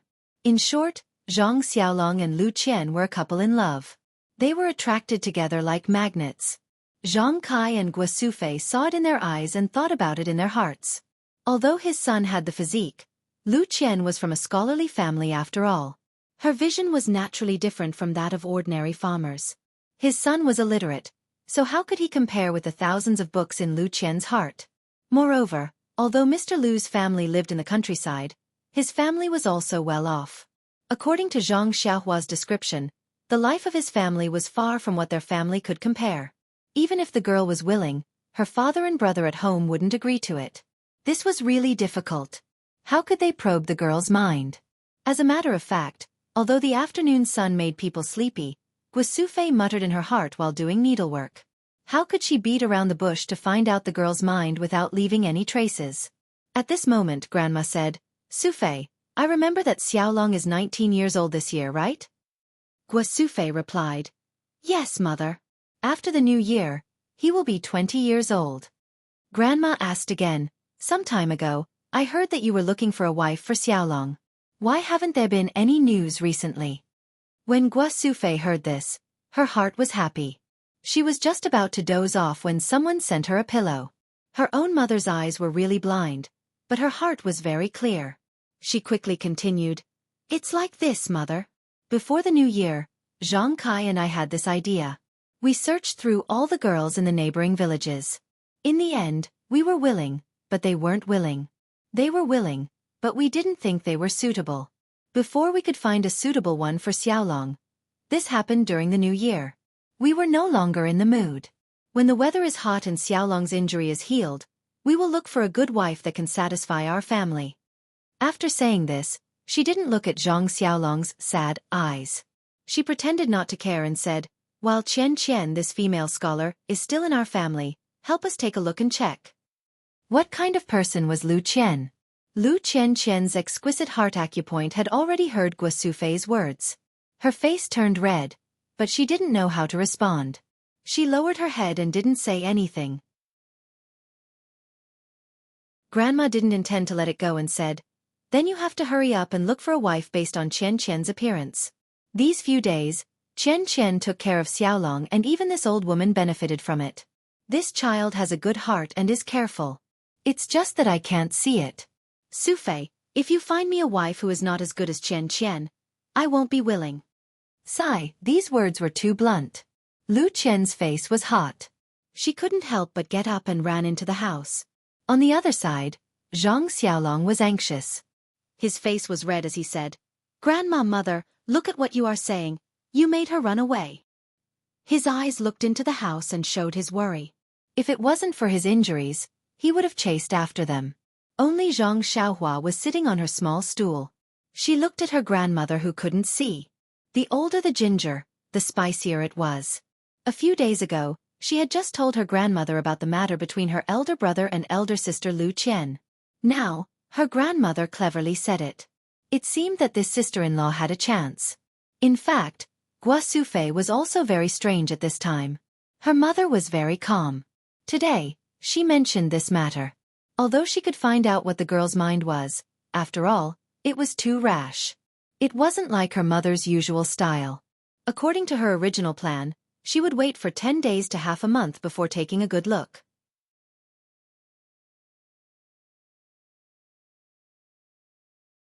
Chapter 23. Lu Qian hid in the small house with a red face.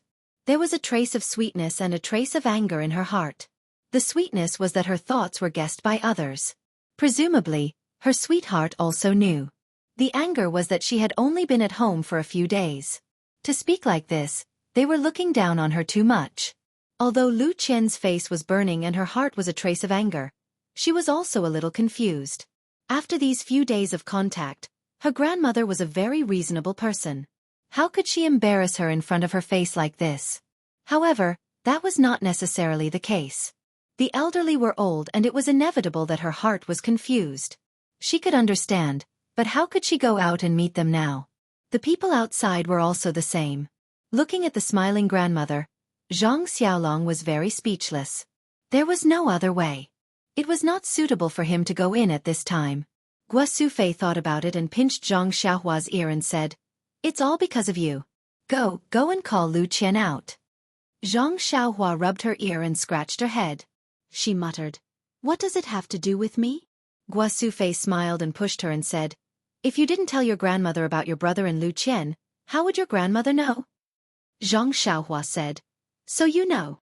After that, she had to get up and walk into the house. As she walked, she thought about what to do. Lu Qian was in the house with a burning face. Seeing Zhang Xiaohua come in, Zhang Xiaohua happily ran in front of Lu Qian. She held Lu Qian's hand and said, "Sister Lu, it's boring to stay at home. Come with me to see my farmland and the well we dug." Lu Qian said, "Okay, I heard from your brother that you opened the land yourself. I've always wanted to see it.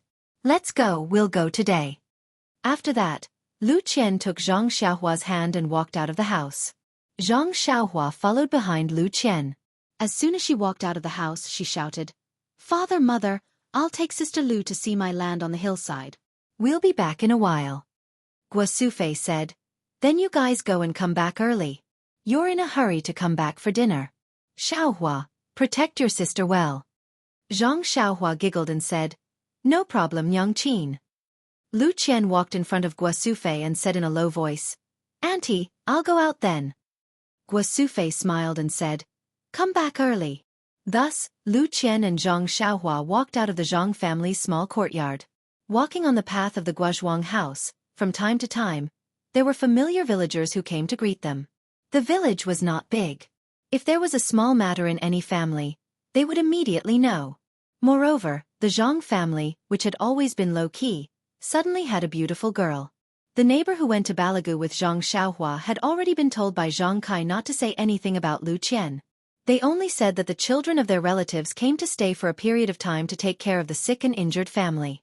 Of course, Zhang Kai was sick. Xiaolong and Xiaohu were naughty and injured. Although they were past the naughty season, it was common for people in the mountains to be injured. Everyone did not suspect anything else. It was no wonder that Zhang Kai was so careful. The lesson in the neighboring village was an example. It was better not to be too ostentatious. Although it was reasonable to say that she was a relative, in the eyes of the villagers, it was very thought-provoking. A girl who was prettier than all the other girls in the village came to serve Zhang Xiaolong. All of this could only mean that everyone knew a secret. It was just that no one said it out loud. Looking at Lu Qian, the way they greeted Lu Qian was ambiguous. Originally, Lu Qian came out to escape the awkwardness. In the end, the small path in the village was even more awkward. Fortunately, the path was not too long. Soon, they reached the small bridge. Lu Qian liked the stream very much. She liked the stream to flow further and further away. She asked Zhang Xiaohua, "Xiaohua, when you went to Balagu, did you see the stream in our village?" Zhang Xiaohua scratched her head and said, "I didn't pay attention. At that time, I was thinking about how to find your house. I didn't have the heart to look at anything else." Lu Qian smiled and said, "The river in Balagu is much bigger than the one in your village. There is also a lot of land by the river. Even my family has a medium-sized piece of land by the river. It's a pity that no one in my family cultivates it, so we rented it to someone else." Zhang Xiaohua said, "It's a pity. If my family had this piece of land, we wouldn't have to open up a wasteland on the slope." As they spoke, they crossed the bridge. A winding path led up the slope. It was not a real path. As the saying goes, there are many people walking on it. This path appeared on the flat ground of the slope. Lu Qian walked lightly on this path. Her elegant demeanor was like a dancing musical note. Zhang Xiaohua could not help but praise, "Sister Lu, you walk so beautifully." Lu Qian smiled and replied, "You little rascal, why aren't you walking?" Under the winter sun, the slope was filled with a rare warmth. Along the way, the two of them did not feel cold or bleak. Instead, there was the smell of spring. The newly opened farmland on the slope was lying there alone. Its owner had not come to see it for a long time. It was still the same. Lu Qian looked and said in surprise, "Xiaohua, did you open this by yourself? It's a huge piece of land." Zhang Xiaohua raised her head and said proudly, "That's right, Sister Lu. It was all done by me. Big brother and second brother also helped a little." Lu Qian praised her, "You're really not simple. You're an amazing child." Then, she naturally saw the huge stone that looked like a bed under the tree. She asked in surprise, "This kind of stone is rare. It's so neat. It's actually so big. It's also rare to see it in the mountains where we come from." Zhang Xiaohua asked Lu Qian, "Sister Lu, can you guess where this stone came from?" Lu Qian smiled and said, "How can I guess? Could it be that you dug it out when you were reclaiming the land? Could it be that you even carried it from the river?" Lu Qian walked to the big stone and sat down. Holding the stone with her hand, she realized that the stone was not like what she had imagined. It was still somewhat warm. If not for the ugly color of the stone, she might have thought that it was a big piece of jade. She thought in her heart, "Strange." Zhang Xiaohua did not pay attention to the details of the stone. When she brought it up, she was so tired and sweaty. Who knew if it was warm or not? Moreover, she had just left it there and did not seem to notice it. Even when she sat on it, she thought that it was because of the sun. Zhang Xiaohua smiled and said, "Since sister can't guess it, let me show you something." Then, she led Lu Qian down the hill and walked to the well at the foot of the hill. Lu Qian looked at the huge well and could not help but laugh. It seemed that the stone was dug out from here. She had never seen a well with such a big hole. Xianxia said, "Sister, that stone was dug out from this well." At that time, it took a lot of effort and the well was almost not dug out. Then, she used the tools beside the well to get some water from the well and handed it to Lu Qian, saying, "Sister, try it. The water is really good. It's sweeter than the water in the river." Lu Qian took it and took a small sip. She raised her eyebrows. Xiaohua was right. The water was really sweet. It was much better than the spring water she used to get from the hill. If she used it to make tea, her father would definitely like it. Thinking of this, she laughed in her heart. If her father knew, he would definitely stay in the Zhang family and not leave. Every day, he would get fresh spring water to make tea. At the very least, he would bring a few buckets home. Lu Qian asked again, "Is the spring water here so good?" Zhang Xiaohua shook her head and said, "No, the spring water on the hill is not so sweet." Lu Qian said, "Is it because of the well at the bottom of the hill?" Zhang Xiaohua shook her head again and said, "The village next door also dug a well on the south slope. I don't know if it's good or not, but no one cares about it." Lu Qian asked curiously, "Why?" Zhang Xiaohua told her what happened at Mr. Wu's house in the neighboring village. Lu Qian listened with a sad expression. After a while, Lu Qian looked at the sunset on the hill and said, "Xiaohua, get some water. We'll go back and make tea tonight."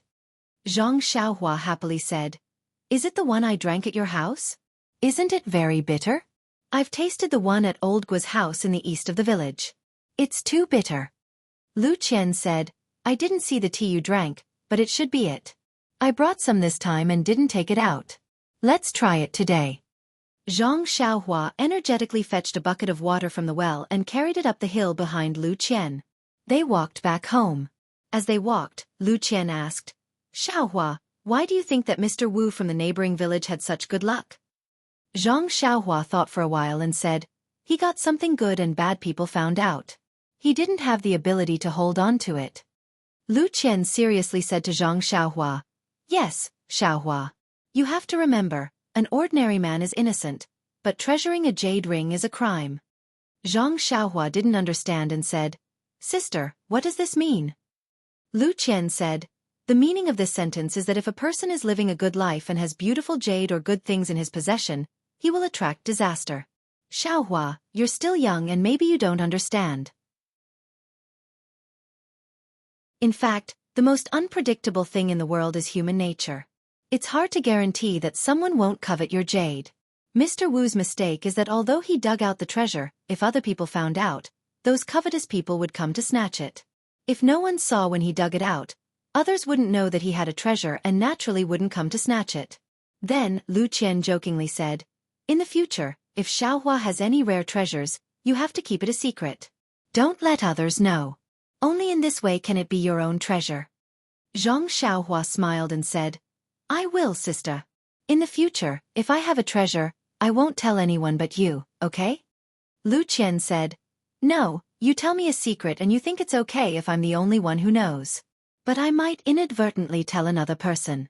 I also think it's okay to tell one person, and if another person also thinks so, don't you think that many people will know?" Zhang Xiaohua nodded and said, "Yes, sister, you're right.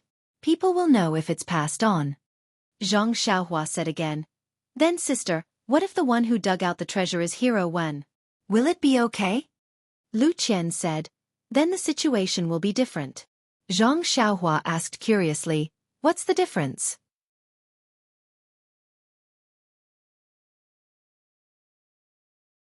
Chapter 24. Lu Qian continued to explain, "When Mr. Wu obtains the treasure, he is powerless and does not have the ability to protect it. That kind of situation is called being a fish on the chopping block. He has no power to fight back and can only bow his head and be captured. On the other hand, Grand Hero One was highly skilled in martial arts and had the strength to protect his treasures. Naturally, this depended on the opponent's ability. If the opponent was stronger than Grand Hero One, Grand Hero Wen's treasures would be snatched away. But Grand Hero One would not necessarily lose his life. If the opponent is weaker than Hero One, of course they will not be able to snatch away the treasure. In addition, this also depends on the value of the treasure. After all, there is always someone better than you. If the treasure's value is too great, there will always be someone who can restrain you and snatch it away. Zhang Xiaohua excitedly said, Sister, that is to say, knowing martial arts is always better than not knowing martial arts. You will have the ability to protect your treasure, and the stronger your martial arts, the more precious the treasure you can protect. Lu Qian smiled and said, Yes. Xiaohua is right. Zhang Xiaohua continued, If I know martial arts, last time when we went to the market, father, eldest brother and second brother would not have been injured. Sister would also not have been bullied. Lu Qian heard this and her expression was somewhat gloomy. But how can martial arts be so easy to learn? Zhang Xiaohua optimistically said, Don't worry, sister, I will definitely learn martial arts to protect you. Lu Qian was also happy and said, Good, then we will rely on Hero Zhang's protection in the future. Then she continued, Sometimes, martial arts are like treasures. You can't tell all your secrets to others. It is necessary to leave some for last to protect your life. Zhang Xiaohua thoughtfully thought for a while and said, Sister is really amazing, how do you know so much? Lu Qian said, These are all written in books. Once you read more, you will naturally understand. Little Blossom can read more books in the future and will know more. Moreover, what is the use of knowing more? In the face of absolute power, everything is just paper. Perhaps Lu Qian didn't care. She told Zhang Xiaohua what she had read in the book and what she had seen during this period. Zhang Xiaohua didn't care. She just listened. However, these views deeply affected Zhang Xiaohua in the future. While they were talking, the two of them had already arrived at the door of the Zhang family's small courtyard. At this time, the sun had already set, and the last trace of afterglow struggled to be swallowed up by the darkness. A cold wind blew, and looking over the wall, Zhang Xiaohua's family had already returned to their rooms. Zhang Xiaohua secretly laughed in her heart. The task of the afternoon had finally been completed. She said, Elder sister, you've read so many books. In the future, you have to tell me more about them. You also have to teach my eldest brother how to read and write. Otherwise, you will have nothing to say. Lu Qian casually replied, Okay, leave it to me. Then, he felt that his words sounded a little awkward. This Lil Blossom was quite scheming. However, she continued to think, This wall is too low. If there is any movement in the courtyard, it can be seen from the outside. When I have time, I have to make it higher. However, she was completely unaware that she already had the awareness of a housewife. The small house at home was still warm. Zhang Kai, Zhang Xiaolong, and Zhang Xiaohu were talking on the Kong. Since Lu Qian came, the grandfather and son had squeezed together. Gua Sufei was already busy preparing dinner. Zhang Xiaohua carried the bucket of water into the courtyard. Her mother, who was in front of the stove, saw it. She asked Xiaohua, Why did you bring back the bucket by the well? Zhang Xiaohua said, Mother, this is the well water. Elder sister Lu said that she brought the tea from home and used this well water to drink. Gua Sufei said, What's so good about tea? It's so bitter. It's not as good as plain water. Zhang Xiaohua said with a smile, Mother, that's because you haven't drunk good tea. Do you think that all tea tastes the same as the tea from old Gua's house at the entrance of the village? The tea I drank last time at elder sister Lu's house was very good. Lu Qian also said, Aunt, you'll know when you taste it. Gua Sufei saw that Lu Qian said, so she also said with a smile, Okay, since Qian said it's good, then we'll share the glory and taste it. Then, Lu Qian filled a pot with well water and put it on the fire to boil. The three people in the inner room heard Zhang Xiaohua's words and also stood up to see if there was anything they could help with. Soon the water boiled. The Zhang family didn't have a teapot, so Lu Qian had to put a few tea leaves into the bowl and boil it with water. Zhang Kai and the others looked at the freshly brewed light green tea. Smelling the faint fragrance of the tea, they couldn't help but be puzzled. Is this still tea? Why is it so fragrant? Everyone endured the heat and tasted the tea. In a few mouthfuls, they finished a bowl of tea and wanted to drink more. Lu Qian said, If you drink too much tea, you won't be able to sleep well at night. If you want to drink more, drink some after dinner. Everyone naturally listened to the expert. Lu Qian was very attentive and brought a small bowl of tea to her grandmother for her to taste. Dinner was still simple tea. Well, wrong. Today's tea was good tea. Everyone in the Zhang family drank it happily. At night, except for Grandma, Lu Qian, and Zhang Xiaohua, everyone couldn't sleep. Grandma and Lu Qian didn't drink much. Although Zhang Xiaohua drank the most, he counted sheep like everyone else before midnight. After midnight, he immediately turned over and fell asleep, full of flickering dreams. After dinner, Guo Sufei cleaned up the dishes and boiled the well water for the family to drink. She held a small bowl of tea and went to Grandma's house. As soon as she entered the house, Grandma heard her and asked, "Sufei?" She replied, "Yes, Mother. I'll bring you a bowl of tea that Lu Qian brought." Grandma said, "Didn't you drink it before dinner? Qian said that you can't drink too much at night." Guo Sufei said, "I know, Mother. I came here for something else." Grandma was puzzled. "What's the matter? Why are you being so mysterious?" Guo Sufei said, "Mother, what do you think of Lu Qian? Why did you say it so directly in front of her this afternoon?" Grandma said, Sufei, I just think that Lu Qian is too good. She's good at doing housework and is well educated. I heard from Xiao Hua that she's also very good-looking and has good family conditions. Our family's Xiaolong doesn't deserve her." Guo Sufei sighed. "Yes, Mother. I think so too. However, I feel that she is very satisfied with Xiaolong. It's just that I haven't found a chance to ask in detail. You said this in the afternoon and I don't know how to ask again." Grandma said, Qian is one thing. We also have to look at her family's opinion. I heard from Xiao Hua that her family is educated and not good at farming. Her uncle is also a butcher. It seems that it's hard to communicate with us farmers. Moreover, their family is not as poor as ours. It's really hard to say. Guo Sufei said quietly, "I just feel that it's hard to talk to her family. That's why I want Qian and Xiaolong to be together more. After a long time when they have feelings for each other, it may be good for us." Grandma was silent for a while. She sighed deeply and said, "Sufei, it's not that I don't know what you mean. However, I feel that my body is getting worse and worse. Many times at night, I've dreamed that your father came to find me and asked me to go down to accompany him. I feel that I don't have much time left. That's why I said this in the afternoon.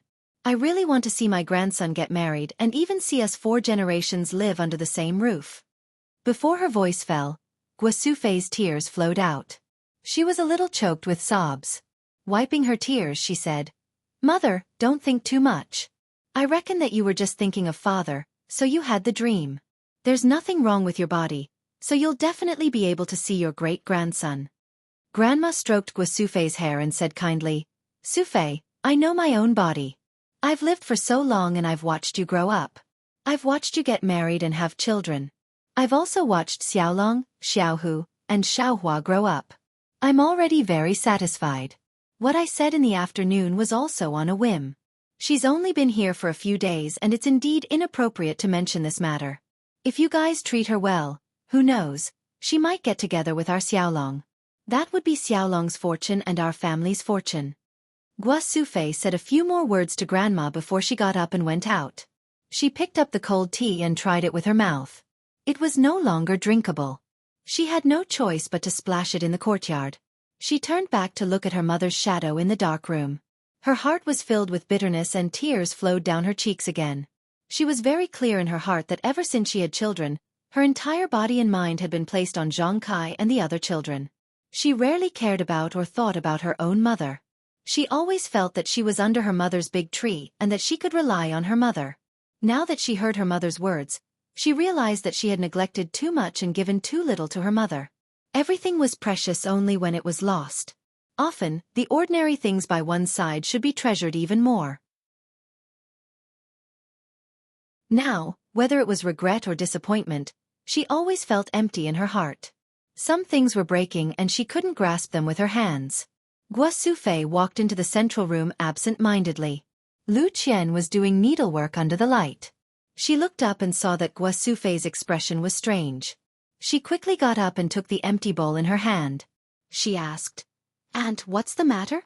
Guo Sufei forced a smile and said, "It's nothing. I'm a little tired."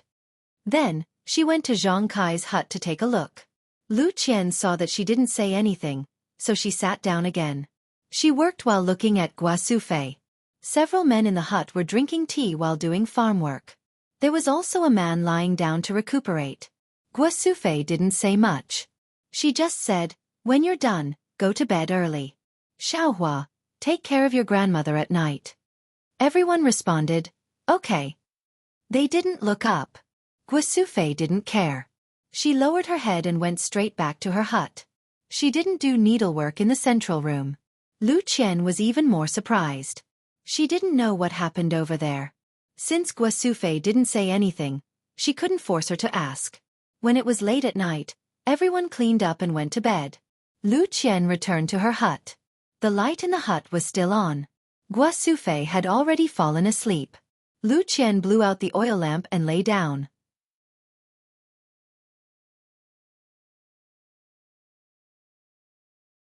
Chapter 25. Lu Qian laid down with her clothes on. She could not fall asleep in the dark. Usually, it was Guosufei who tidied up the house and was the last one to go to sleep. Tonight, she lay on the Kong early and did not get up to settle the others down. The other men did not notice these details, but Lu Qian took it to heart. Especially when she saw the strange expression on her grandmother's face after returning to the house. It made Lu Qian even more suspicious. However, this was the Zhang family's matter after all. As an outsider, Lu Qian was not in a position to ask, so she could only keep it in her heart. In the dark, Guosufei also tossed and turned, occasionally sobbing. After a long time, Guosufei's mood calmed down. She asked softly, "Xianxia, you haven't slept yet, right?" Lu Qian said carefully, "I haven't fallen asleep yet, auntie." Guosufei sighed and said apologetically, "Alas, there are some things that make my heart uncomfortable. I've made a fool of myself." Lu Qian smiled apologetically and said, "Auntie, who doesn't encounter troublesome things? It's nothing." There was another moment of silence. Guosufei continued to say, "Xianxia, when did your mother leave you?" Lu Qian thought for a while and said, "I heard from my father that when I was 4 years old, she contracted a very serious disease. She had sought treatment several times, but it did not work. When my mother left, I did not have any impression." Guosufei said, "It may be a kind of happiness to not have any impression. You don't have to miss her all the time." Lu Qian said, "Yes, auntie's words are very reasonable. My impression of my mother was told to me by my father. I heard from my father that my mother's family was very rich. At that time, my father's family was not well, but my mother was moved by my father's knowledge. My grandfather and grandmother were against it and firmly disagreed. In order to be with my father, my mother resolutely left home and cut off contact with my parents. Alas, my grandfather was also heartless. Until now, I still don't know where they are and have never come to see us. Father is very knowledgeable, but he doesn't like government affairs and disdains the intrigue of the officialdom. That's why he didn't leave home and lived in the mountain village, teaching for a living. Mother also lived there." After pausing for a moment, Lu Qian continued, "Mother's body was weak to begin with, and the doctor told her that it was best for her not to have a child. However, for the sake of father, mother still gave birth to my brother. At that time, her vitality was greatly damaged, and she only recovered after many years of recuperation. When she was pregnant with me, father also advised mother, fearing that something might happen to her. However, mother said that since she had a child, it was a gift from the heavens, and she was willing to give up everything for the child. When she gave birth to me, everything went smoothly, but mother's body collapsed, and she was in a terrible state until she passed away." At this point, Lu Qian's voice was choked with sobs. Guosufei comforted her and said, "Qian, when you become a mother in the future, you will know that a child is everything in a mother's heart. If she can do 10% for her child, a mother will definitely not do 9%. Although you are still in mother's stomach, everything about you has already been branded in mother's heart. She will definitely not think about her own body and not want you. She will think about you early on and bring you safely into this world." Lu Qian said, "That's right, auntie. Sometimes, I am very grateful to my mother in my heart. Although I really only have a vague impression of my mother, she was not only able to escape the shackles of the family for her own happiness, she was also able to sacrifice her life for her child. Sometimes when I think about it, a mother's love is so ordinary and great. Moreover, auntie, I haven't been here for long, but I especially like the harmonious atmosphere in your family. When I see how Xiaohua and the rest rely on you, I am also very envious. Gua Sufei said, Qian, I can't compare to your mother. I have lived in this small mountain village since I was young and didn't learn to read. I can't compare to your mother who read a lot of books and know a lot of things. Ever since your uncle married into our family, I felt that since the two of us live together, we should live in harmony, respect, and love each other. Otherwise, what fun would there be in life? Later on, there were the three brothers, Xiaolong, Xiaohu, and Xiaohua. You don't know how it felt to watch them grow up bit by bit. My heart was filled with pride and achievement. Your uncle and I are not literate and have little experience. Our children also suffered with us and can't be taught well. We can't compare to you siblings. Lu Qian said, Auntie, you're wrong. Although we siblings have read more books than Xiaolong and the rest, we also know more words and have more experience. But Auntie, when Ye and I were bullied in town, there were many scholars present. Who would stand up for us? It was Xiaolong and the rest who didn't read much, but they knew the justice of heaven and earth. They stood up without fear of power and fists. This kind of good is the real good. The more books they read, the less hot-blooded and more considerate. They might not be better than those who don't read. Gua Sufei also said with relief, Speaking of them, I am really happy. These children are kind by nature and have been very sensible since they were young. Although they are naughty, they don't harm others. They also know their family's situation and have never caused trouble for us. Since they were young, everyone in the village liked them very much. When it comes to helping others, they have done a lot. I, as their mother, am very proud of them. Actually, sometimes I think that if our family's situation was really good, we might not be able to feel at ease with them now. Lu Qian agreed. Yes, Auntie. Sometimes, a person's life is destined. They can grow up well in this environment, but there might not be a good outcome if they forcefully change the environment. Then when Lu Qian saw that Gua Sufei's mood had improved, she continued to ask, Auntie, it seems that you haven't told me about today's matter. It's not good to keep things to yourself. It's good for your health to talk about it. Gua Sufei forced a smile and said, Look at me.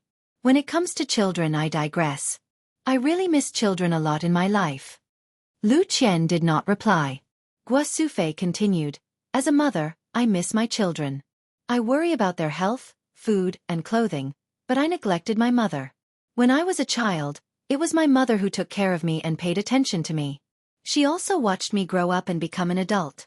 Now, I am wholeheartedly devoted to my children and have long forgotten my mother.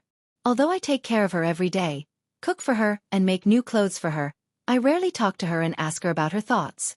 Now that I think about it, I should have done more for my mother. Lu Qian also felt suffocated. Yes, all the mothers in the world doted on their children, but their children often neglected their mothers. She comforted Gua Sufei and said, Auntie, Grandma is happy to see that you care about your children. She won't mind that you don't care about her. She will only give her love for you to her grandson. Moreover, Auntie, your mother is also by your side. Isn't it better than me, who doesn't have a mother to dote on?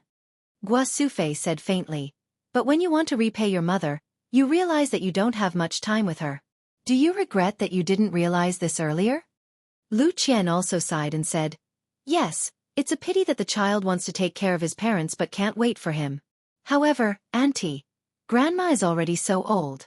She should be very happy to be able to see you get married and see your grandson grow up. Although you don't directly care about her, you are actually indirectly loving and caring for her. I don't think Grandma will blame you. After pausing for a moment, Gua Sufei said, Xianxia, it's good to be able to read, and understand things like you. After hearing your words, I feel much more at ease. Sometimes, village women like us just can't get over it. Lu Qian said, Auntie, don't praise me like that. I'm also a Fama. Gua Sufei said, Qian, don't be modest. At least I know that there are no children as smart as you in the surrounding villages and 8 villages. That's right, the words Grandma said to you in the afternoon were rude. Don't mind it. Lu Qian said, I won't, Auntie. Gua Sufei was quiet for a while and finally said, Qian, but then again this is also her last wish. Moreover, our family likes you very much. I have always wanted to ask your thoughts. Since we have said so much today, I won't care too much. What do you think of Xiaolong? This time, It was Lu Qian's turn to be quiet. Lu Qian didn't know how to answer in her heart. Logically speaking, she was very satisfied with Xiaolong, but after all, it was still a short time. These few days of interaction couldn't let her see a person's nature clearly. However, if fate brought them together, they wouldn't know each other. Sometimes, fate was a very difficult thing to explain clearly.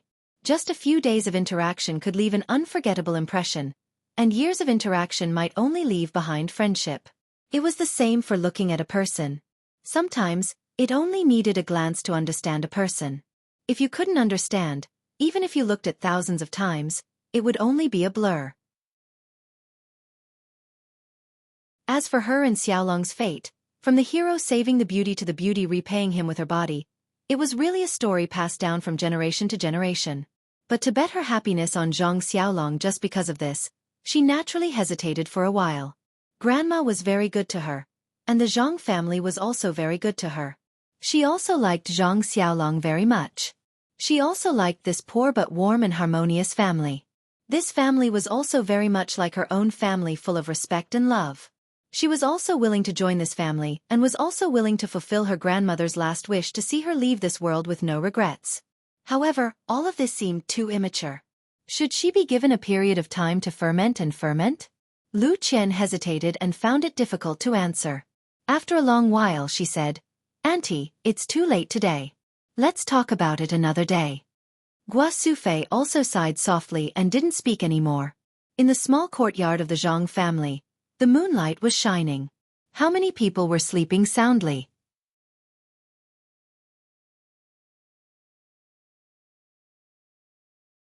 Chapter 26. Under the same night sky, no one was sleeping in the meeting hall of the misty mountain villa. In the meeting hall at night, countless butter candles as thick as a boy's arm were lit. The whole meeting hall was as bright as day. Compared to the hustle and bustle during the day, there were only 6 people in the meeting hall. Yes, there were 6 of them. They were the famous Misty 6 Tigers in Jianghu. Peng was still sitting in the chair of the faction leader.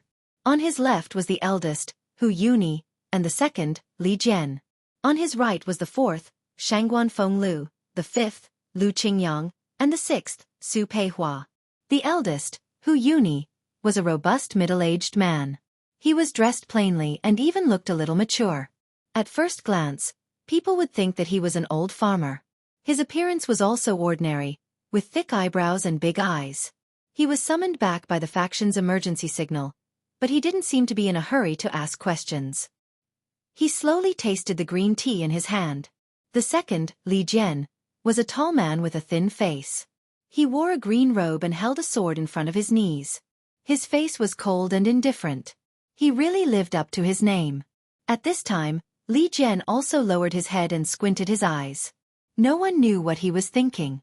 Opposite him, Lu Laowu was a short and fat man. He was dressed even more crudely, even revealing the black hair on his chest. There were 2 Xianhua axes at his feet. On the table beside him was not tea, but a small wine pot. This guy's style really didn't match his name. At this time, he didn't pick up the small wine pot to take a sip. From time to time, he would look at Peng, the eldest, and the second. Finally, he focused on Shangguan Fenglu and Shangguan Fenglu, who were whispering to each other. Shangguan Fenglu and Shangguan Fenglu obviously knew why they came to discuss things at night. Their faces were full of excitement as they whispered to each other. Originally, Shangguan Fenglu's seat was at the back, but he desperately swapped with Lu Laowu so that he could be closer to Shangguan Fenglu. Lu Laowu anxiously looked at the 2 people whispering to each other. He couldn't hear anything. He was so anxious that he scratched his ears and cheeks. But this was the meeting hall, so he couldn't make a noise. He could only angrily gulp down wine and wait for Peng to speak. Peng also seemed to be thinking about something, and did not pay too much attention to his fellow disciples. Peng waited until all the brothers in the hall were a little anxious. Only then did he raise his head, look at the familiar faces of his fellow brothers, and speak. "Eldest senior brother, second senior brother, and fifth junior brother, you all just rushed back to the sect this afternoon. The journey must have been tiring, and we didn't have time to let you rest. However, I do have an important matter to discuss with you. Don't blame old 4 and old 6. This time, I gave a strict order to keep their mouths shut. This matter is of great importance. I have to be careful. Hu Laoda slowly put down the teacup and said, Sect leader Shidi has always been steady in doing things. We all admire him very much. There's nothing to blame him for. However, the matter you speak of is of great importance. I want to listen carefully. Recently, the Jianghu has been peaceful. Several large sects have been concealing their strength and biding their time. The demonic sect has also ceased all activities. It's as if they've all returned home to farm. This is an opportunity for our Misty School to increase our power. Could it be that Shidi has a good idea? Li Laowu disagreed and coldly said, In the Jianghu, strength speaks. Without good martial arts, any strategy is useless. I think it's better not to use any schemes and tricks. It's better to practice more swordsmanship. Hu Laoda knew that this second junior brother was cold on the outside but warm on the inside. He didn't consider other people's thoughts when he spoke. His words were not directed at him, and what he said made sense. He naturally ignored it. Lu Laowu echoed and raised his axe, saying, Third brother, which bastard is looking for trouble? I'll go chop him up. Shangguan Laowu and Su Laowu smiled and looked at them, but didn't speak. Openg didn't know whether to laugh or cry. He waved his hand at Lu Laowu and said, Laowu, sit down. Don't be impatient. It's not as bad as you say. Then he said to Hu Laoda and Li Laowu, eldest senior brother, second senior brother, this time it's not a matter of fighting over territory with any sect. There's no need to use any schemes. He deliberately paused and said, This time I called all of you here because there's a good thing. The three of them couldn't help but be confused. They all frowned. Lu Laowu said, Third brother, what good thing has fallen on our heads? Li Laowu said, Could it be that a pie has fallen from the sky? Hu Laoda didn't say anything. He thought for a moment and said, Laowu, could it be the old beggar you mentioned last time? Openg smiled and nodded. Lu Laowu laughed. His grandmother, that old beggar, really didn't lie? I threw this matter to the back of my mind. It's already been a year. Who still remembers? Li Laowu said with a straight face. When did you go out? You seem to have been in the sect this year. How come I didn't know you went out? Openg said, I didn't go myself. Lu Laowu interrupted at this time. He pointed at Shangguan Laowu and Su Laowu and said, I was wondering why these two people were whispering the moment they came in. So it was you guys who went. Why didn't you say anything in advance? Su Laowu quickly said, Fifth brother, you're mistaken. We just found out a few days ago. The three of them became more and more confused. Openg quickly explained, Laowu and Laowu really didn't go. I sent a Haiyan Qing. When Lu Laowu heard this, he immediately jumped up. You actually sent two disciples for such an important matter. Aren't you afraid that something will go wrong? Hu Laoda glared at him and said, Don't be so surprised, okay? Aren't the two of them safe? Otherwise, how can we sit here and discuss things peacefully? Su Laowu thought for a moment and said, That's true. Openg smiled and explained, It's like this. In order to not let the spies of the other sects notice our movements and give them a chance to loot a burning house, I, the Tan family's master, and the Wanjian Peak swordmaster didn't go. We only sent the second-generation disciples of our sect to the place we chose in advance. Yanming Jusher, who few people in Jianghu paid attention to, took them there.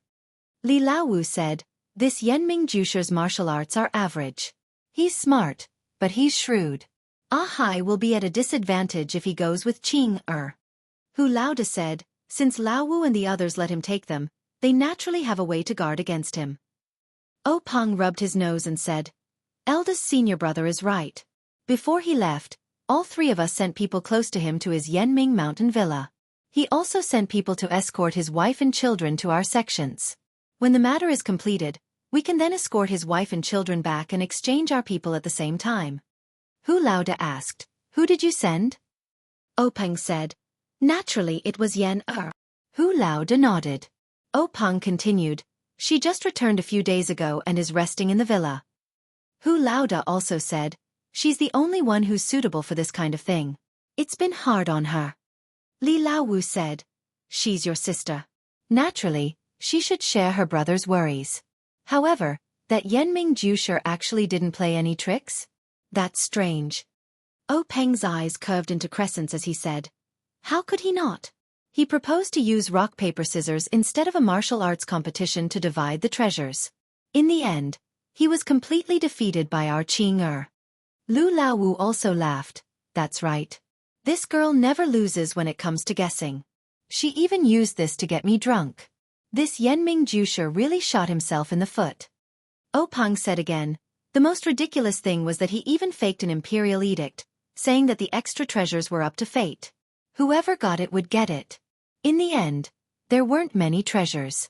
He only took a few extra portions of herbs. Man proposes, God disposes. Herbs? Lu Laowu was the first to interrupt again. You didn't get any divine weapons. Su Laowu said seriously, of course I did. It's a Pangu axe. Lu Laowu immediately jumped up and rushed in front of O Peng, saying, Really? Third brother, this Pangu axe is the weapon of my dreams. This time you have to give it to me. I'll use it to split this Jianghu in half. Before O Peng could say anything, Hu Laoda scolded him. Laowu, go back and sit down. This is a discussion hall. Don't forget the rules. Lu Laowu was quite afraid of Hu Laoda. He slunk back to his seat and said innocently, Boss, this is my dream. You can't destroy it. I'm definitely going to have this axe. Li Laowu opened his mouth. You really believe in something like the Pangu axe? How about I exchange it with the Xian Yuan sword?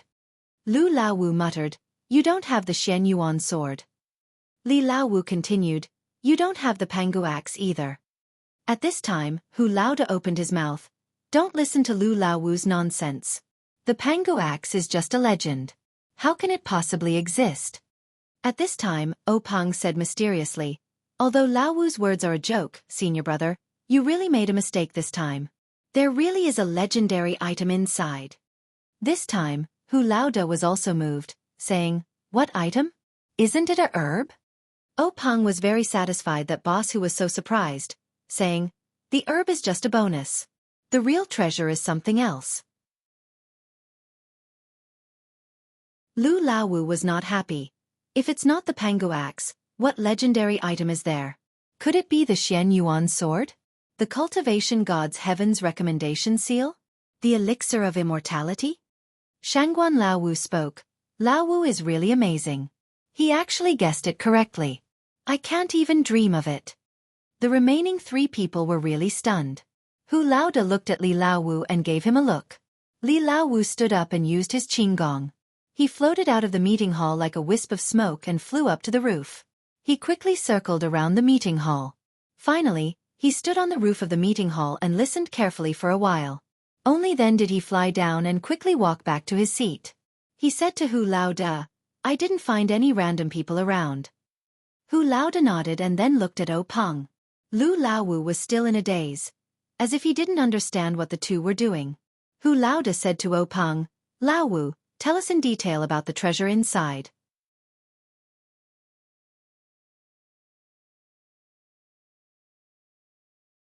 Chapter 27. O Peng then took out a small porcelain bottle from his arms and handed it to Boss Hu. Boss Hu took the small porcelain bottle and carefully looked at the words on it. Even if he was a calm person, his hands trembled. He was so frightened by the three words that he almost dropped the bottle. Boss Hu sat there holding the bottle and didn't speak. Seeing Boss Hu like this, Li Laower and Lu Laowu curiously walked forward and looked at the bottle on both sides. Life-prolonging pill? Both of them exclaimed. What was different was the second sentence. Li Laower said, There is such a thing? Lu Laowu said, What is this? Boss Hu and Li Laower's faces were gloomy and uncertain. Their frowns became deeper and deeper. Lu Laowu looked at the expressions of the two puzzled. He even turned to look at O Peng, Shangguan Laosi, and Su Lao Lu. The three of them also had a serious look on their faces. After a cup of tea's time, Boss Hu let out a long breath and seemed to have made up his mind. He calmed down and straightened his back again. He returned the small porcelain bottle to O Peng. He said, Lao-san, what are you going to do with it? O Peng could hear the change in the way he addressed him. This Lao-san was actually a real way of addressing him as a brother, not a pompous form of address like sect leader's junior martial brother. Instead, he was talking to O Peng as an older brother. O Peng also hurriedly said respectfully, "Big brother, didn't I call all the brothers over so that we can discuss it together?" Boss Hu shook his head and said, "Lao San, this kind of thing you shouldn't show it to the brothers. You should keep it yourself." O Peng said with a wry smile, "Big brother, it's not that I didn't think about it. However, this thing was obtained from the secret plane. It's a box with 4 copies. I don't know if other people's boxes have this thing. Moreover, when I opened it here, I was careless. Laosan, Lu Laosan, Ahai, and Qing'er were all there. I can't keep it a secret." Boss Hu said, "Well, since that's the case, you should keep it first. This kind of thing is not something that people like us can bear. You must not take it privately. When the storm arises in the future, take it out again. Hopefully you can get rid of this burden." The rest of the people were thinking about it. Only old Fifth Lu was depressed. He pulled old Sixth Su and asked, "Sixth brother, what is this longevity pill?" Su Lao Lu said unhappily, "Fifth brother, didn't you just say that there is a legendary elixir of immortality? This is it. It can extend a person's life by 10 years. Ah! Old Fifth Lu cried out. "There's actually such a thing? Then why aren't you bringing it over? One for each of us. How long will it take?" Li Lauer said sarcastically, 10 more years? Once you take it and people find out, they will immediately come knocking on your door. You won't even be able to live another day." Old Fifth Lu struggled and said, "I'll run after eating. Let's see where they can find me." Li Lauer sneered, "Everyone in the Jianghu is looking for you. Where are you going? What about Misty School? What about your family?" When old Fifth Lu heard this, he did not know how to answer. He blinked his eyes, smacked his lips, raised his eyebrows and said almost shamelessly, "Don't I still have you guys in front of me? What am I afraid of?" Li Lauer also curled his lips and ignored him. Hu Laoda glared at old Fifth Lu and said, "Old Fifth, you're not young anymore. Can't you use your brain when you're in trouble? Who knows if this thing is real or fake? Even if it's real, who will the 6 of us give it to? Didn't your second brother just say that even if we take it, we will be hunted down by the entire Jianghu? Who can stand it? Why don't we just put it aside and wait for things to change? If someone we can't afford to offend comes knocking, we'll tell the Jianghu and give them this hot potato. If there's no movement, then it won't be too late for us brothers to make plans." Old Fifth Lu picked up the wine pot and took a big gulp. He said, "I only have my mouth. I don't know anything else. Just give me a bite when the time comes." O Peng turned his head and asked the other brothers, "Brothers, what do you think of Big Brother's idea?" Shangguan Laosi stroked his beard and said, "Big Brother's idea is very much to my liking. I've been thinking about this for the past few days. Instead of hoping for an unreliable life of 10 years, it's better to live the life we have now. Don't ruin the great foundation of our Misty School. Also, if there's any trouble when the time comes, third brother, you must deal with it well. If you don't handle it well, it might backfire." Li Lauer nodded and did not say anything. Su Lao Lu said with a smile, "I'll listen to Big Brother and Fourth Brother." Old Fifth Lu ignored O Peng's gaze and continued drinking. O Peng's gaze also swept past him and directly ignored him. O Peng saw that no one had any objections and said, "Then I'll take care of this thing. We'll see how the situation develops in the future." Old Fifth Lu saw that O Peng ignored him and muttered in a low voice, "I'm ignoring you. You should ask for my opinion." Hu Boss looked at him muttering and asked, "Old Fifth, do you have something to say?" Old Fifth Lu quickly stood up and said, No, I just want to ask. Did you find these things in the secret plane that look edible but can't move your mouth?" Hu Boss kept a straight face and no longer paid attention to him. He turned his head and looked at O Peng. This time, O Peng was smiling like a flower. He took out 2 small porcelain bottles from his bosom and handed them to Hu Boss.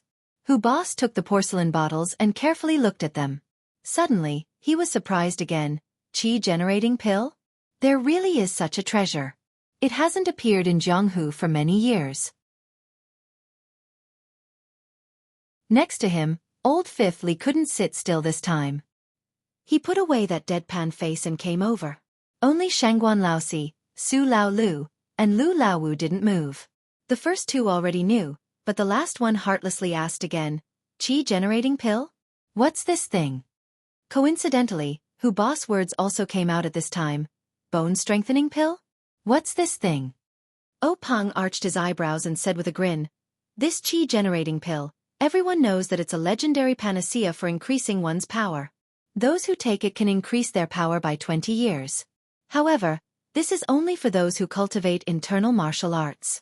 In other words, all the brothers here, except for Old Fifth and Old Sixth, so long as they take this qi-generating pill, their internal strength will double, saving 20 years of bitter cultivation.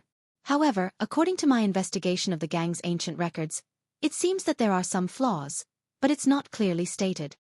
Listening to this, Su Laoyo's face became somewhat unnatural. He originally thought that he could get a share of the soup, but after listening to Peng, this qi-generating pill instead had no fate with him. He still asked, third brother, is it true that we can't take external martial arts? Lu Laowu was also depressed. His grandmother, why is my life so bad? Peng was still smiling as he said, I've carefully looked into it. Sixth brother, external martial arts really aren't effective. Su Laolu slumped in his chair, speechless. Shangguan Laosi followed up, third brother, how many qi-generating pills are there in this bottle? We have 4 people. It might not be enough. What should we do? Peng forced a smile and said, I also didn't dare to open it. I only dared to open it when all the brothers were here. Hu Laoda's eyes flickered, and he also nodded without saying anything. Peng looked at the somewhat dispirited Lu Laowu and Su Laolu, and then said, this bone-strengthening pill isn't recorded in our Misty School's ancient records. I informed the disciples under the gang to have the spies placed in each sect pay more attention. As a matter of fact, yesterday, news came from the Dalan Temple, saying that there is a little record in the ancient records of the Dalan Temple. Peng drank a mouthful of green tea. Ignoring Lu Laowu's resentful gaze, he still leisurely said, according to the ancient records of the Dalan Temple, this bone-strengthening pill is the exact opposite of the qi-generating pill. It's specially prepared for those who cultivate external martial arts. It's useless for those who cultivate internal martial arts. For those who cultivate external martial arts like Laowu and Laolu, after taking it, it will promote the strength of their bones, skin, and muscles. It will also increase the precision of their external martial arts. However, Hu Laoda's figure flashed and dodged. He angrily said, what are you doing, Laowu? Why are you so careless? Seeing this, Lu Laowu embarrassedly smiled and said, I'm in a hurry. I want to see what this thing looks like. Hu Laoda scolded, sit there obediently. In a moment, I'll naturally give it to you.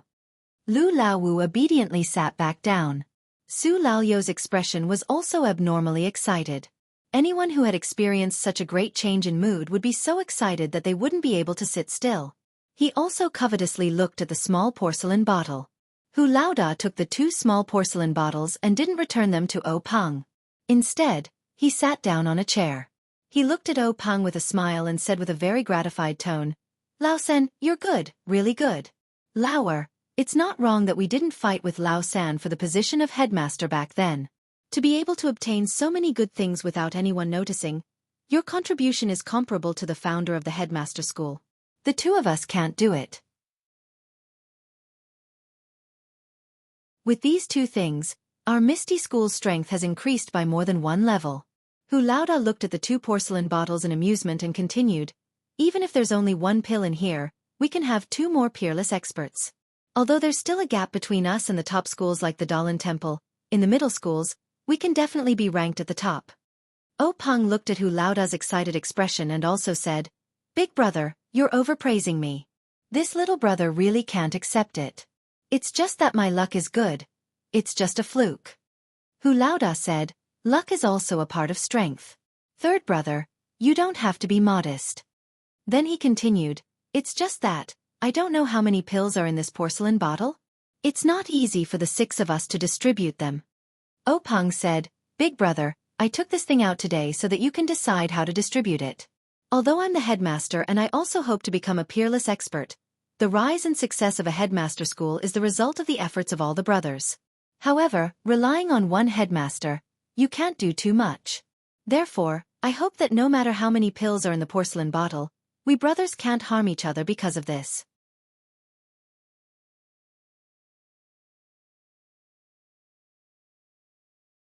Chapter 28.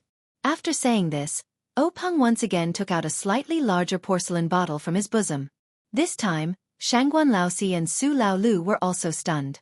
They remembered that at that time, there were only 3 small porcelain bottles in the brocade box. What was this? Lu Laowu even laughed. Third brother, what are you doing? Don't tell me you're doing a magic trick, taking them out one by one? This time, Openg didn't hand over the porcelain bottle to Hu Laoda. Instead, he placed it on the square table next to him. Looking at everyone's astonished eyes, he said, "Last time, the things that were taken out from the secret plane, in addition to the qi-generating pill, bone-strengthening pill, and life-prolonging pill, were a batch of very old medicinal herbs. This thing is called qi-generating pill. It is a type of pill that is similar to the qi-generating pill, recorded in our Misty School's ancient records. It was created after the qi-generating pill's pill formula was lost. This batch of medicinal herbs was given to Hall Master Bai of the Pharmacist Hall. He concocted it according to the qi-generating pill's pill formula. According to the ancient records, this pill's function is limited. As for how much it can improve one's skill, it still depends on the person's aptitude and other factors. This bottle is the first batch to be refined. There are a total of 9 pills. It was only refined this afternoon. The medicinal herbs from last time should still be able to refine a few batches." Hu Laoda was very happy to hear this. He clapped and said with a smile, "Good, with this pill, even if some of US brothers didn't take the qi-generating pill, we can still take this qi-generating pill. It's not too regrettable. Moreover, this pill is great in quantity, enough for the second generation of young disciples to use. We can also create a few experts." Openg then said apologetically, "However, we don't have a substitute for the bone-strengthening pill, so we can't give it to disciples who practice external martial arts. It's very regrettable. If there was only one bone-strengthening pill, there would be no way for either of the 2 shitty brothers."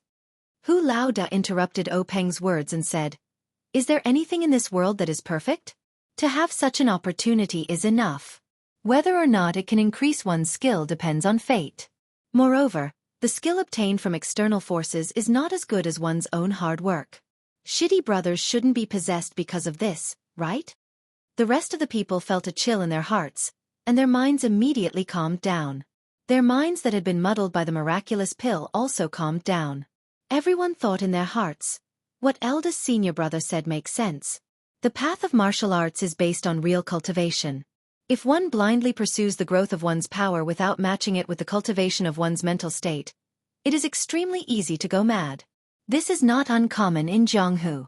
Although increasing one's power is important, one's life is also important."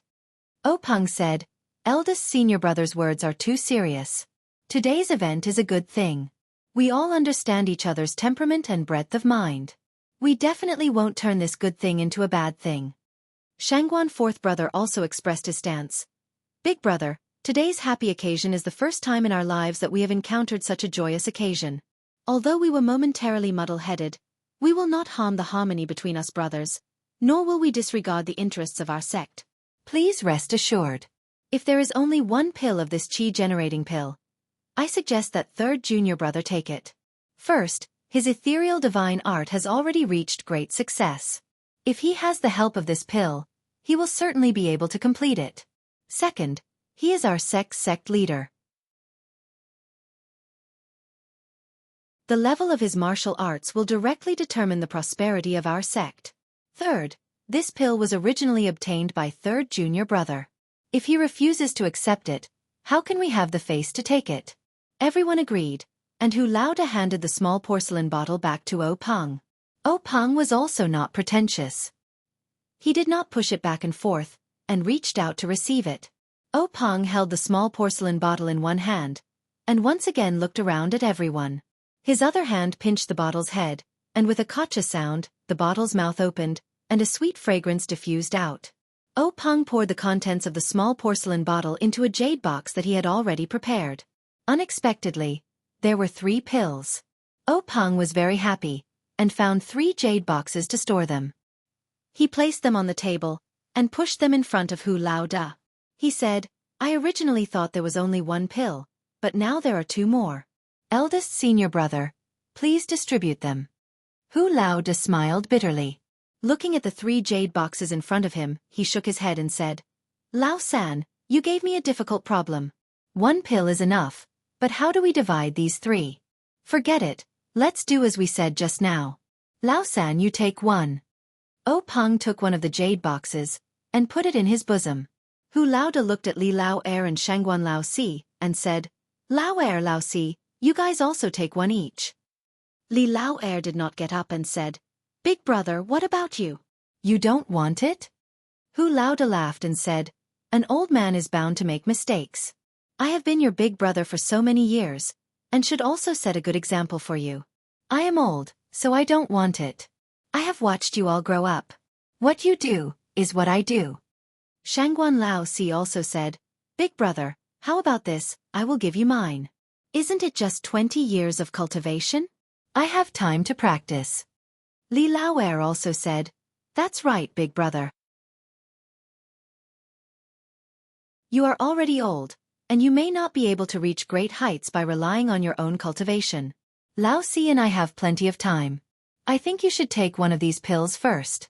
O Peng also wanted to take out his own qi-generating pill, but he knew that he needed this pill, and his need was also the need of the gang. He could not give up the gang's benefits because of his brotherhood, so he did not open his mouth. Hu Laoda looked at his group of brothers with gratification. They were such good brothers, ah. Although they were not biological brothers, ever since Master brought them to the Misty School, they had grown up together. As the oldest, he had led them to live and practice martial arts when they were young. When they grew up, they wandered the Jianghu together, using their sweat and blood to cast the name Misty Six Tigers. Although they were now old, each had their own achievements, and each had their own family. But in the face of such a great temptation, they still thought of him, so his painstaking efforts were not in vain. Hu Laoda laughed and said, Don't say any more. I have already made up my mind. If you guys take it, the effect will be greater than if I take it. It is better that you guys take it. The assembly hall suddenly quieted down. After a moment, Li Lao Er opened his mouth and said, Big brother, I have an idea. Do you think it is feasible? Hu Laoda nodded and said, Let's hear it. Li Lao Er said, Big brother knows that I major in our Misty School's Misty 7 swords. The requirements for internal strength are not too high. My achievements in the field of swordsmanship today, based on my aptitude, have already reached a certain bottleneck. If I break through again, it will only be a matter of a little bit of internal strength.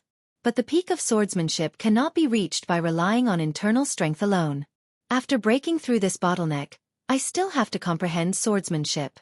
Therefore, this qi-generating pill is not a very urgent need. I want to give it to Big Brother.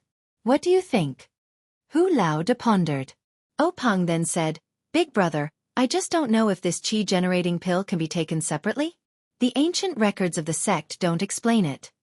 Hu Laoda opened the jade box containing the qi-generating pill, and a fragrant scent greeted his nostrils. He used his hand to pinch it and felt that it was very hard. Soon after, he closed the lid. Upon seeing this, Li Lao Er said, Big Brother, it's better that we don't take risks. I'll take the qi-generating pill. If the qi-generating pill can't be taken separately, I'll cut it in half and ruin the medicinal properties. Then wouldn't the two of us not be able to reap any benefits? Hu Laoda said, Lao Er, is what you said a moment ago true? We don't practice swordsmanship. You can't deceive your big brother. Li Lao Er said, That's only natural. Hu Laoda took out a small and exquisite dagger from his bosom. Then, he opened the jade box and proudly said, How can our brotherly affection be compared to a trifling 20 years of cultivation? Lao Er, since you're willing to give this enormous benefit to Big Brother, how can Big Brother let go of the opportunity to share it with Second Brother? Even if the medicinal properties are ruined, you and I brothers will be drawing water with a bamboo basket for nothing. What do I have to be afraid of using this qi-generating pill as a wager for our brotherly affection? When Li Lao Er heard this, his eyes also radiated a radiant light. He. Presumably it wasn't because he was stimulated and his internal strength suddenly surged, but because the tears in his eyes reflected the candlelight. With an impassioned expression, he walked forward and said, Big Brother. The rest of the people all stood up and walked forward. Hu Laoda patted Li Lao Er's shoulder and handed over the dagger, saying, Lao Er, your swordsmanship is exquisite. It's up to you. Li Lao Er took the dagger. The handle was still warm. Looking at Hu Lao Da's encouraging expression, he smiled and nodded. Then, he slightly circulated his internal energy and raised his hand to chop at the jade box. In everyone's eyes, they only saw an arc as the dagger fell on the chi-generating pill. Following the arc, the chi-generating pill was split into two, but the jade box wasn't damaged in the slightest. By the time Li Lao Er withdrew the dagger, everyone hadn't yet praised Li Lao Er's exquisite swordsmanship when Peng hurriedly found another jade box and separated the two halves of the chi-generating pill. Immediately, Hu Lao Da took the jade box and put it into his bosom. He also gave the other box to Li Lao Er. Of course, the remaining one was given to Shangguan Lao Si. After the chi-generating pill was distributed, Lu Lao Wu and Su Lao Lu stared at the bone-strengthening pill in Hu Lao Da's hand. Because there were 3 chi-generating pills, the two of them weren't worried about the number of bone-strengthening pills. However, Hu Lao Da still asked the two of them what they should do if there was only one pill. Lu Lao Wu said, "Of course we'll give it to Lao Lu. He's the youngest. Weren't all the good things left for him before?" Su Lao Lu said, "It was like this before, but now it's no longer possible. I've taken advantage of him for half my life. This time, I must give it to fifth brother." The two of them talked back and forth. In short, they didn't want to take it themselves. In the end, Lu Lao Wu became anxious and said, "Big brother, quickly open it. Aren't there 3 chi-generating pills? Maybe there are also 3 pills. Why are we dawdling like this? If there's only one pill, we'll split it equally." Thus, Hu Lao Da didn't say anything more. He raised his hand and crushed the porcelain bottle, pouring the bone-strengthening pill into the jade box. Sure enough, there were 3 pills inside. Everyone let out a sigh of relief. Hu Lao Da put the bone-strengthening pills into 3 jade boxes and handed one to Lu Lao Wu and Su Lao Lu. The two of them received it and put it into their bosom. Hu Lao Da handed the last jade box to Peng and said, "Third Shidi, I'll give this last one to you. You decide who to give it to." Peng nodded and took the jade box. However, he didn't put it into his bosom. Instead, he placed it on the table.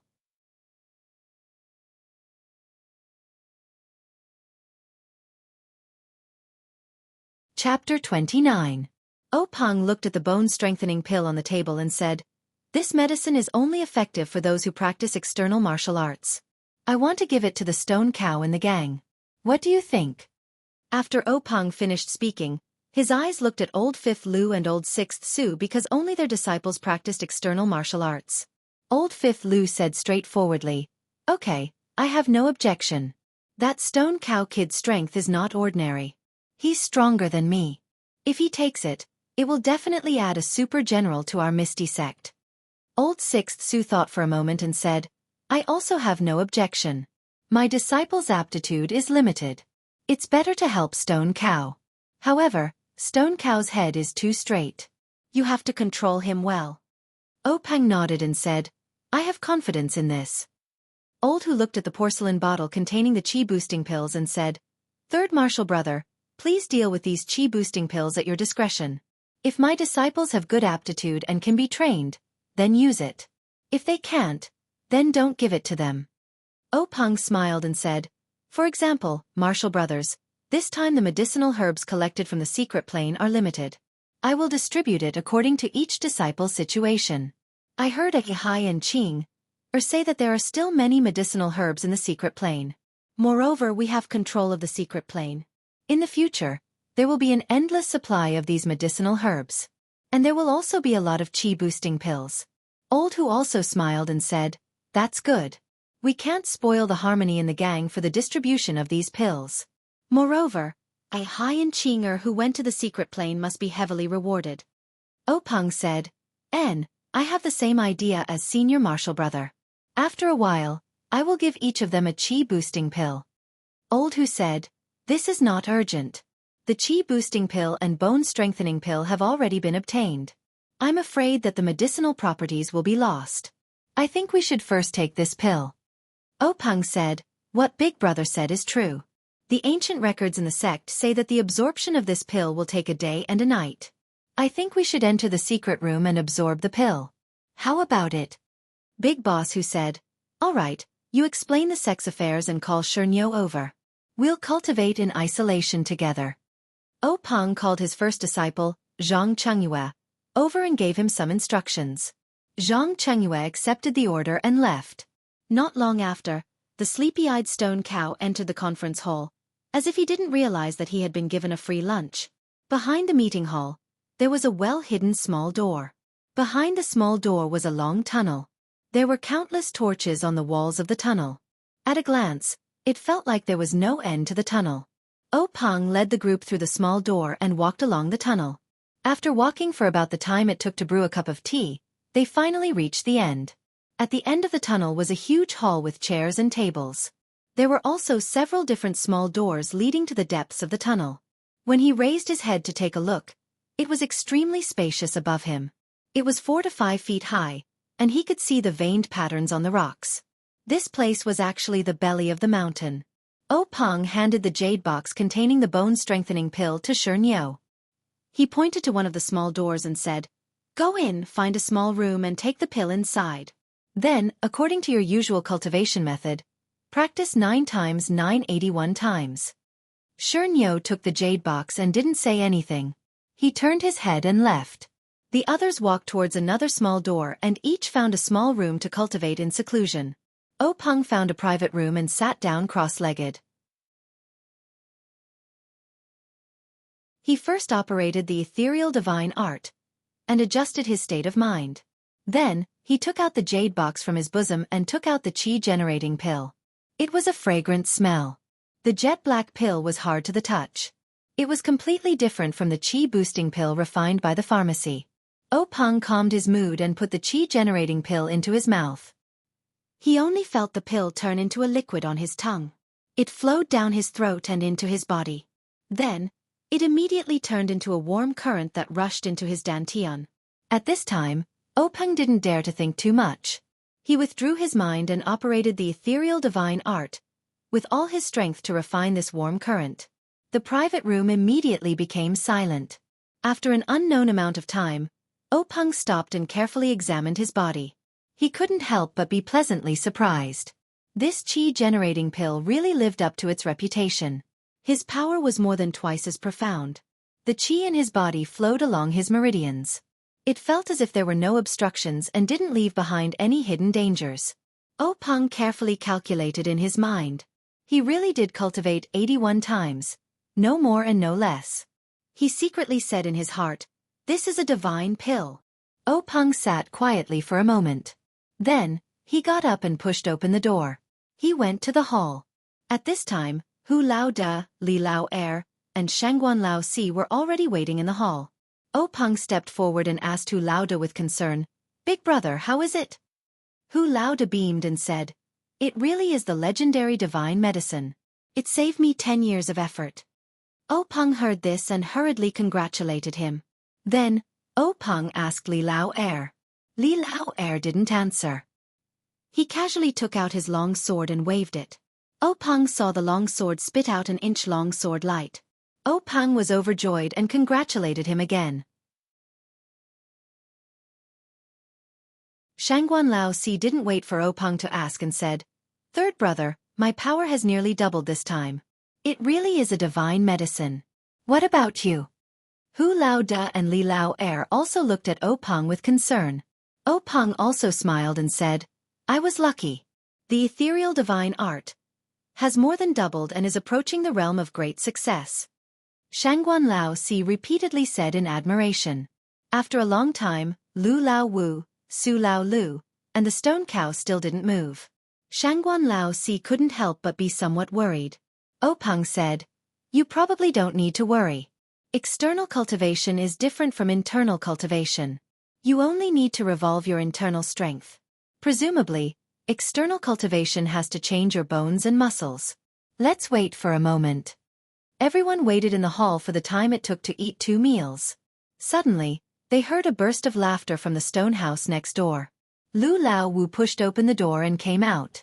His thick and heavy body seemed to have slimmed down a bit. The 2 axes in his hands seemed to be very light. He walked in front of everyone. His steps were light and not as clumsy as before. There was no need to ask to know that his martial arts had improved by leaps and bounds. Immediately, the door of another stone house opened. Su Laolu also came out. His body shape didn't change much.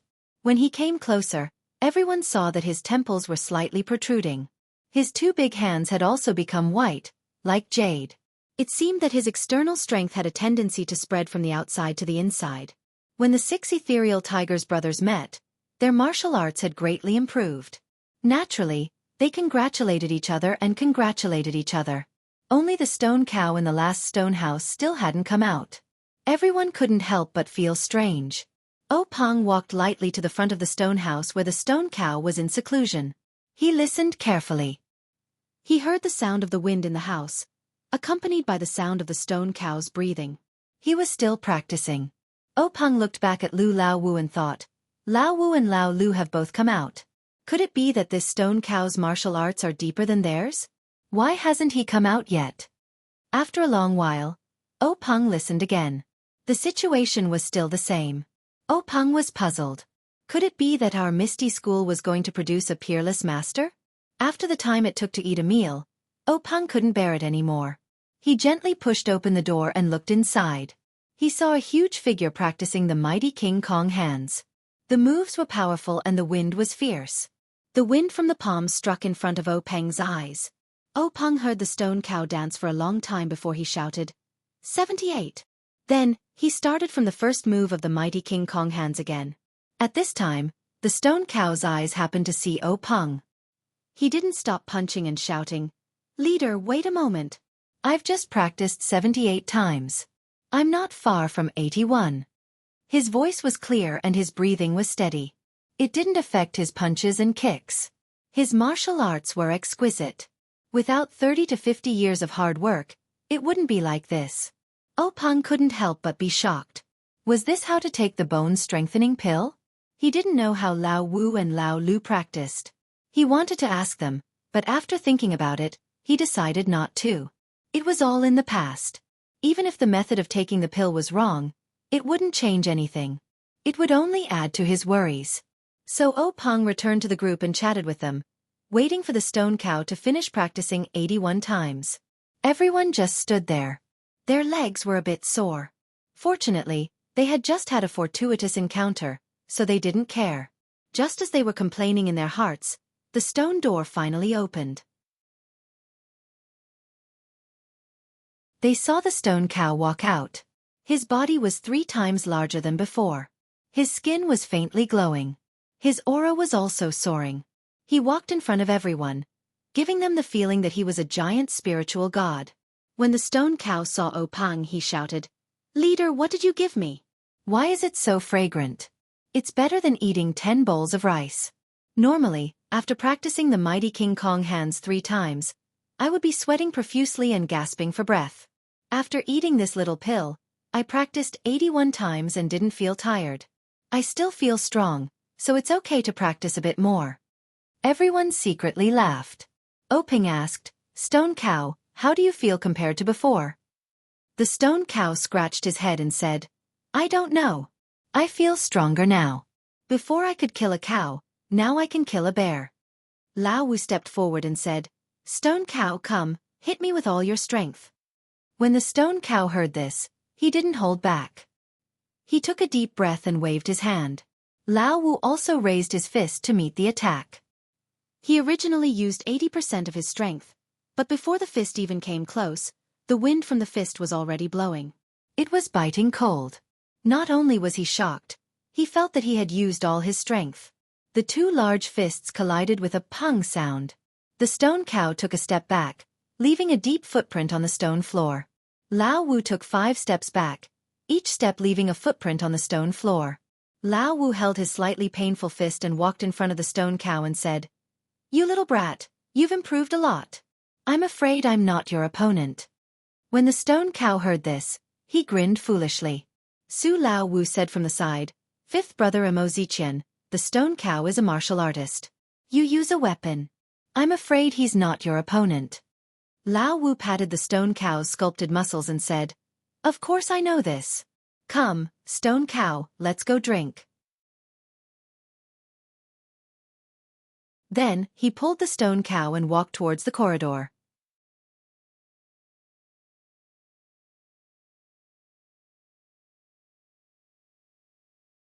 Chapter 30. Peng looked at the backs of the two people and could not help but shake his head, saying, "These two living treasures are really hard to deal with." Old Hu laughed and said, "Let them be." After saying that, everyone followed the two out of the hall. When they stepped into the meeting hall again, it was still the time when the lamps were lit. Peng and the others were surprised.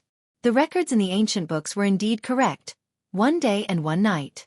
However, this time was different from the past. In just 1 day's effort, the difference in their martial arts was like heaven and earth.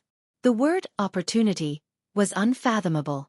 When everyone was seated, Xianxia went forward to salute and briefly reported the situation in the sect during this period to Peng. Peng listened and nodded with satisfaction. Then, Xianxia stood at the side. Peng did not ask much. He just told everyone that in the next 10 days, he would be in seclusion to practice martial arts. The affairs of the sect would be temporarily handed over to Xianxia to handle. Then, he let everyone disperse. When everyone else in the sect had left, the 5 Misty Tigers began to discuss matters again. Peng said to his senior and junior brothers, "Brothers, we have finished taking the elixirs in this secret site. After we go back today, it is best to go into seclusion and rest for 10 days.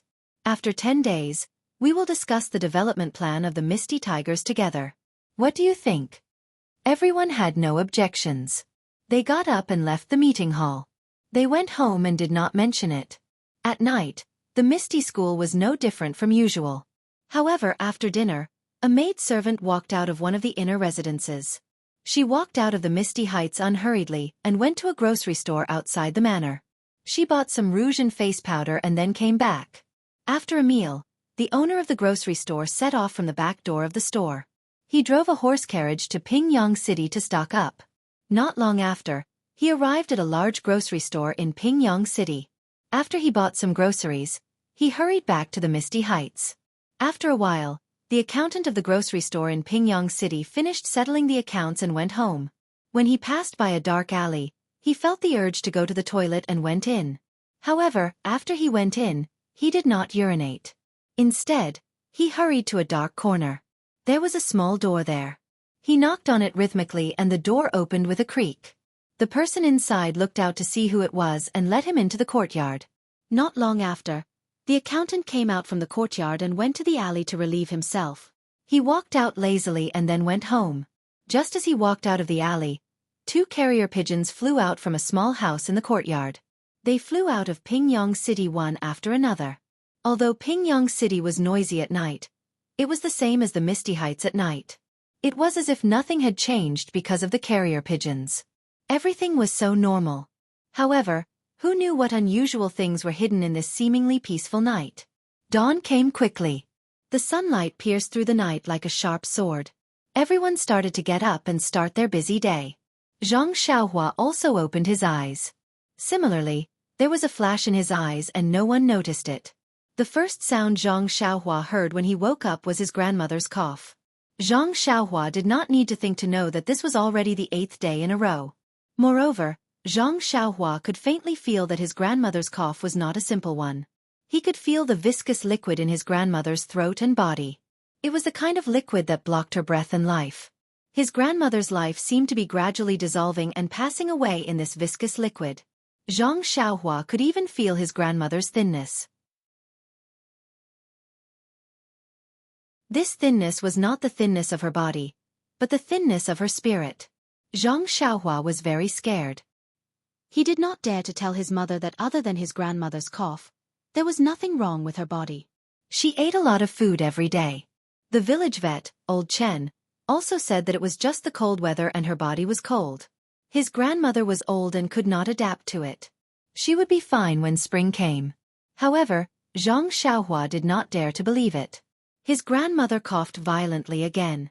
Her back was bent and she was in great pain. Zhang Xiaohua hurriedly got up and massaged his grandmother's back. He then poured some water from the teapot on the table, tested the temperature of the water, and brought it to his grandmother's mouth. His grandmother drank the water and then heaved a sigh of relief. She said kindly, Xiaohua, why are you awake so early? Why don't you sleep a little longer? Did I wake you up? Xianxia said. No, Grandma. I don't know what's going on. Recently, I've been waking up at dawn and can't sleep anymore. His grandmother said, AI, Xiaohua has grown up and is sensible. I don't want to wake you up. Last night, I endured it for a long time. At dawn, I really couldn't stand it anymore and started coughing. Tomorrow, I will go to the courtyard. I won't wake you up. Zhang Xiaohua said, Grandma, it's true. I'm not lying. I've been sleeping very well at night recently. I didn't hear you cough at all. When I woke up in the morning, I really couldn't sleep. You must not go to the courtyard. It's too cold outside. His grandmother smiled and did not say anything. Zhang Xiaohua got up and went out of the room. The sky outside was filled with the rising sun. It did not look dazzling and was as cute as a duck's egg yolk. Zhang Xiaohua mischievously opened his mouth and took a bite of the rising sun. Unexpectedly, he really felt something warm flowing down his throat and into his body. Zhang Xiaohua could not help but be shocked. He was extremely suspicious of his own feelings. He shook his head and went to wash his face. The courtyard was as usual. His mother and Lu Qian had woken up early. His mother was busy feeding the poultry at home while Lu Qian was busy preparing breakfast for the family. Zhang Xiaohua looked at these happily. It seemed that Lu Qian was not Sister Lu, but sister-in-law. He had already made a small decision in his heart. He might not be able to tell his mother about his doubts, but he could tell his future sister-in-law. She had read so many books and knew so many things. Perhaps she could solve his doubts. The farmer's breakfast was very simple and it was finished in a hurry. However, the difference was that after breakfast, Zhang Xiaohua would go to the well on the slope to fetch water back. Since the last time they drank tea and had insomnia, everyone seemed to be infatuated with this thing. They drank it every day. Moreover, they felt that the well water was sweeter than the river water they usually ate. Therefore, they also used the well water for their meals. However, Zhang Kai planned to let Zhang Xiaohua fetch the water twice a day in the morning and in the evening. He also told his son not to tell anyone else in the village. Zhang Xiaohua finished breakfast and went to fetch water. Before going out, he said to Lu Qian, Sister Lu, do you want to go to the mountains with me today? Guo Sufei heard and said happily, Yes, Lu Qian. You should go out for a walk. These few days have been tiring for you. The other people in the Zhang family also agreed. Lu Qian thought for a moment and put down the bowl and chopsticks that she was cleaning and said, Then I'll have to trouble Auntie to clean up. I'll go out for a walk. Then Lu Qian followed behind Zhang Xiaohua and went to the river. Zhang Xiaohua walked to the river and did not go forward. Lu Qian caught up and asked him, Xiaohua, do you have something to tell me? Zhang Xiaohua forced a smile and said, Sister Lu, you're so smart. You guessed that I have something to tell you. Lu Qian said, You little brat, if you have something to say, sister will help you. Zhang Xiaohua was silent for a moment. He looked at the flowing river and said, Sister Lu, do you think that people in this world can never die? Lu Qian frowned and said, I can't answer you. Some books say that there is no immortal in the world. The grave is the end of everyone. But some books say that ordinary people will die, and some people will not die. Zhang Xiaohua asked curiously, Who are those people? Lu Qian said, According to some unofficial records, some cultivators do not eat the smoke and fire of the mortal world and can live forever. However, this is only written in the books and no one has seen it. Who knows if it is true or false? On the contrary, death can be seen everywhere without exception. Zhang Xiaohua asked again, Then how can a dying person be saved? Lu Qian frowned and said, If he is dying of illness, of course he has to find a good doctor to cure the illness. If he is poisoned to death, the most important thing is to detoxify the poison so that he won't die. If he is old and about to die, then, right, you can give him the life-prolonging pill. When I was young, I read a very old book. It said that there is a strange medicine in the world called the life-prolonging pill. However, this is most likely fake. I have never heard of anyone taking this pill. When Zhang Xiaohua heard this, he looked at the flowing river and muttered, Where can I find the life-prolonging pill? When Lu Qian heard this, she was very strange and said, Xiaohua, why are you suddenly asking so many strange questions today? You still want to find the life-prolonging pill? Xianxia raised his head. His mouth was flat as if he was about to cry. His voice was a little hoarse as he said, Sister Lu, I feel that Grandma is about to leave me. She is about to die. Lu Qian's heart skipped a beat. She quickly walked forward and hugged Xiaohua's head and said, Xiaohua, good child. Don't cry and don't think so much. Grandma is just coughing. This is a very common problem for the elderly in winter. Didn't the doctor say that? When spring comes and the weather warms up, Grandma will be better. Zhang Xiaohua's tears were about to flow out. He said, but old Chen is a veterinarian. He doesn't know how to treat people. Lu Qian quickly comforted Zhang Xiaohua and said, then in a few days, let's take Grandma to town to find a famous doctor, okay? Grandma will be fine. Zhang Xiaohua shook his head and continued to cry. As he cried, he said, Sister Lu, don't lie to me. I'm not young anymore. I can even farm by myself. I know that Grandma won't be able to get better. I can feel that there is something sticky in Grandma's body that makes her unable to breathe properly. That's why she coughs. Moreover, I can also feel that there is something in Grandma's body that is running out every day. Grandma is getting thinner and thinner. When Lu Qian heard this, she was also sad. She could no longer calm down and comfort Zhang Xiaohua. He was really a sensible child. Only a strong family relationship and a love that originated from blood could feel the passing of life. Lu Qian hugged Zhang Xiaohua's head and tears couldn't help but flow down.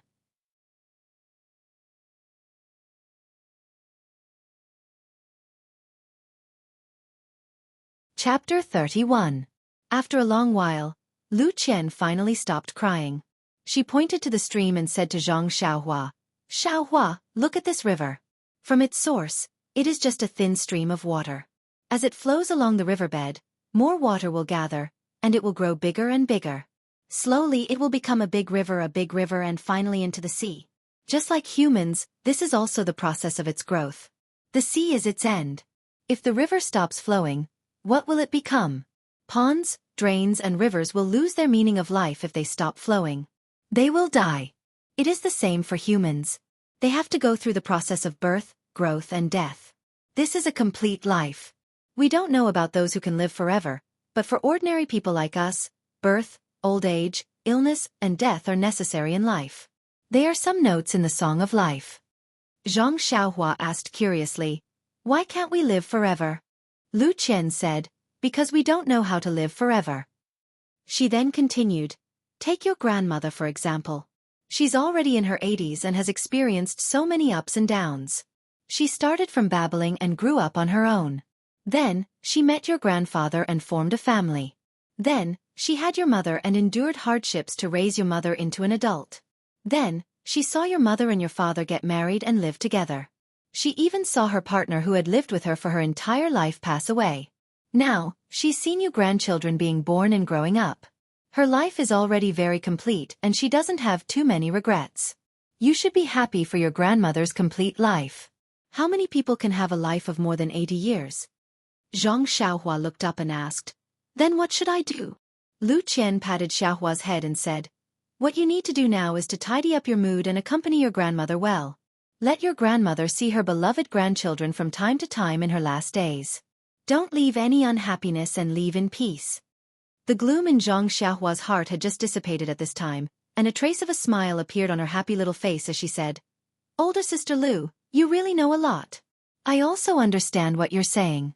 If I told mother these words, she would definitely hit me and say that I don't think in the right direction. Lu Qian said, everyone has their own way of expressing their thoughts. Your mother used her own way to tell you. Don't think too much about it. I just used a different way to tell you. If you can understand my method, you can tell me anything in the future. Zhang Xiaohua said mischievously, that's for sure. In the future, I'll have to talk to elder sister. Lu Qian said, mischievous little brat, you better hurry up and fetch water. The sun is already high up in the sky. In a while, your mother will scold you again. Zhang Xiaohua stuck out her tongue and said, then let's go quickly. However, if I come out with elder sister, Nyangqin definitely won't blame me for coming back late. Although that was what she said, Zhang Xiaohua still hurriedly went to fetch water because her grandmother seemed to like to drink this mountain spring water.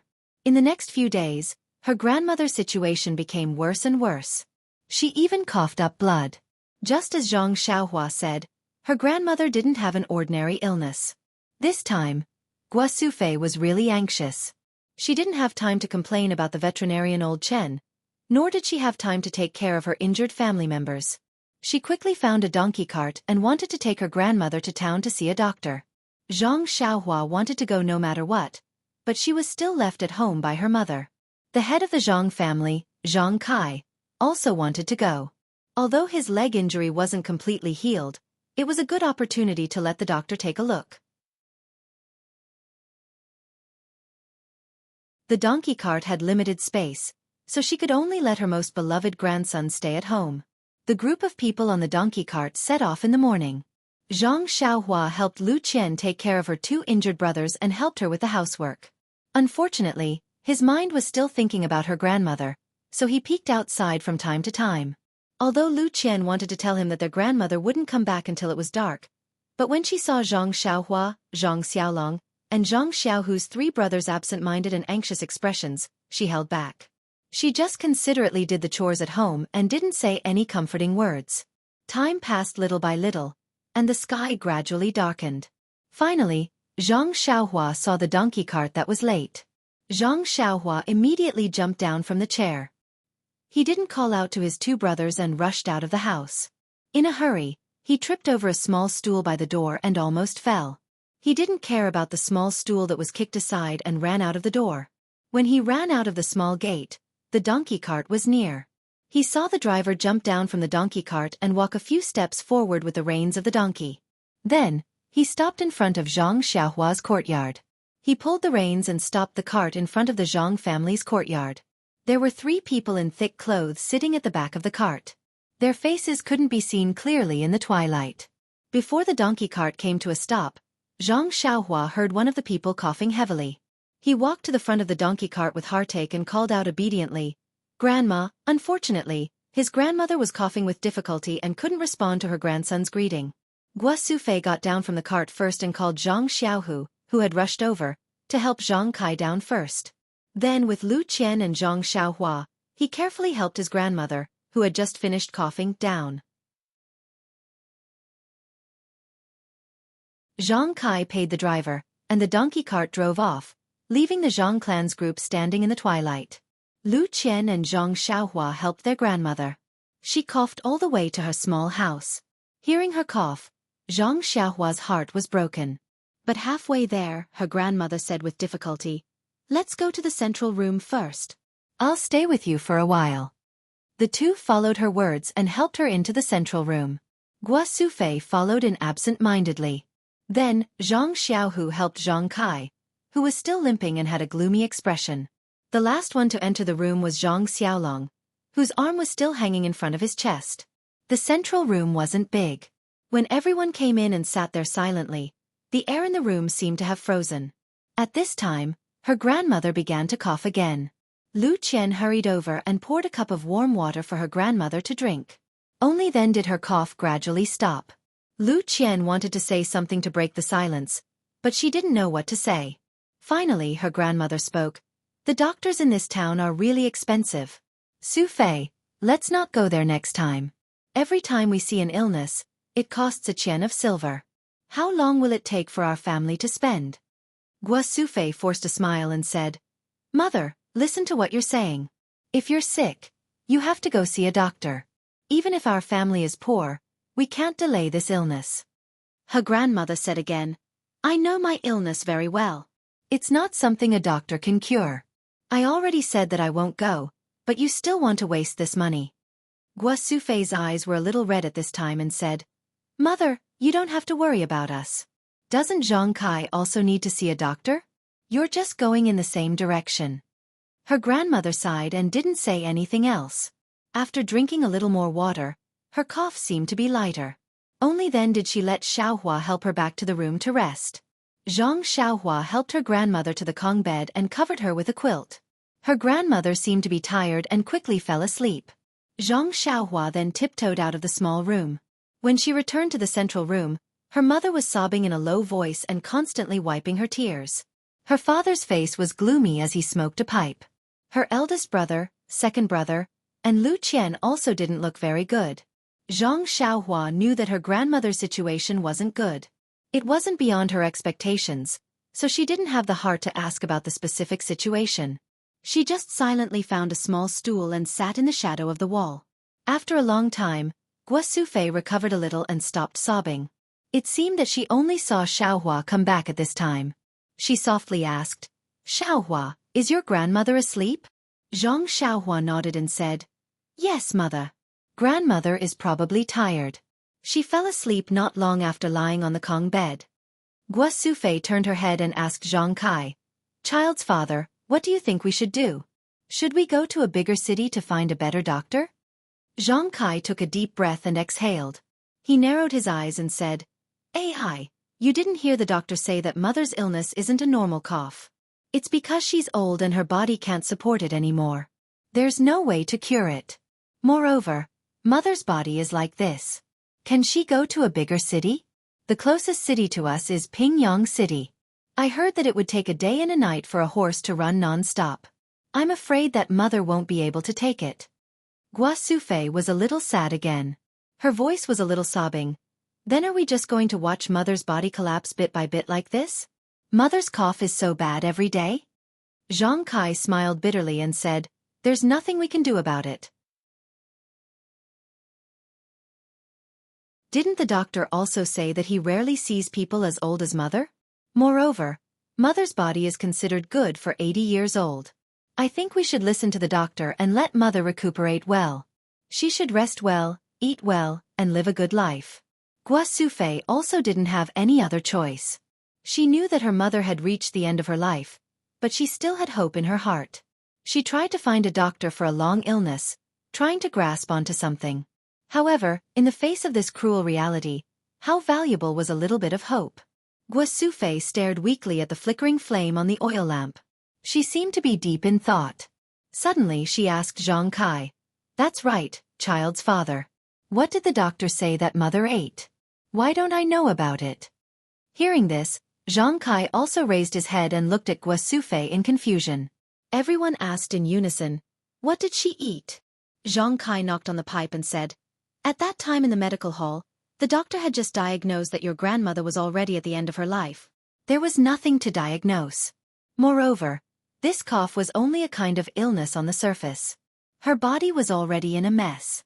However, later on, your mother begged him bitterly. After a careful diagnosis, he found that although your grandmother's body was already at its worst, there was a kind of essence energy in her body. However, this essence energy was too little to sustain your grandmother's life. The doctor said that your grandmother must have eaten something good like ginseng recently." Everyone was stunned. Ginseng?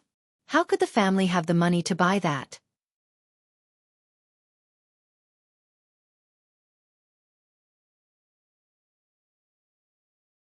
Chapter 32.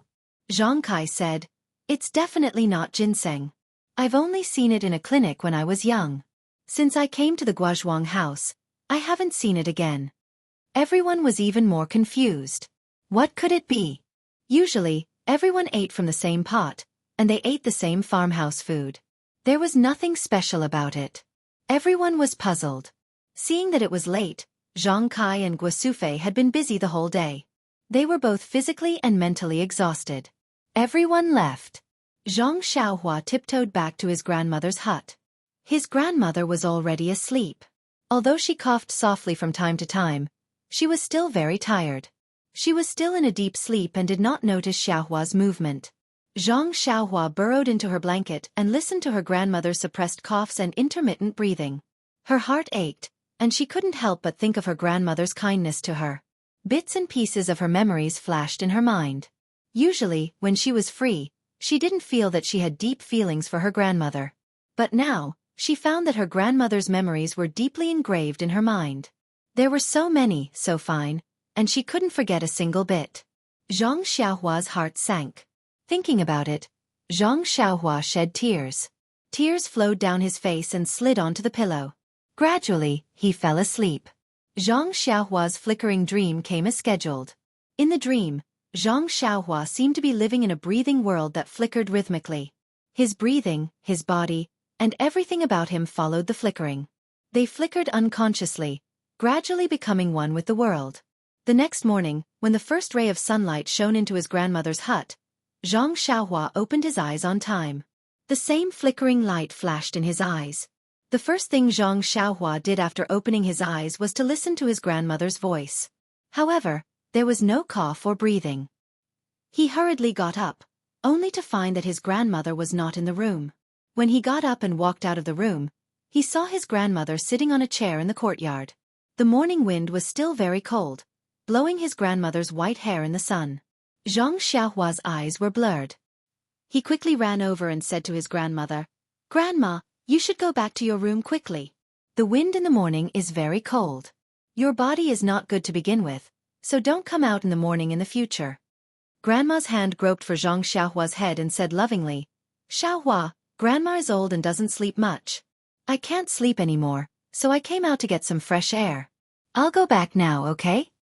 Zhang Xiaohua didn't say anything. She just silently helped her grandmother back to the warm house. Coming out of the hut, Zhang Xiaohua was still looking at the morning sun in the sky. Suddenly, he remembered what happened a few days ago, so he also did the action of biting the sun.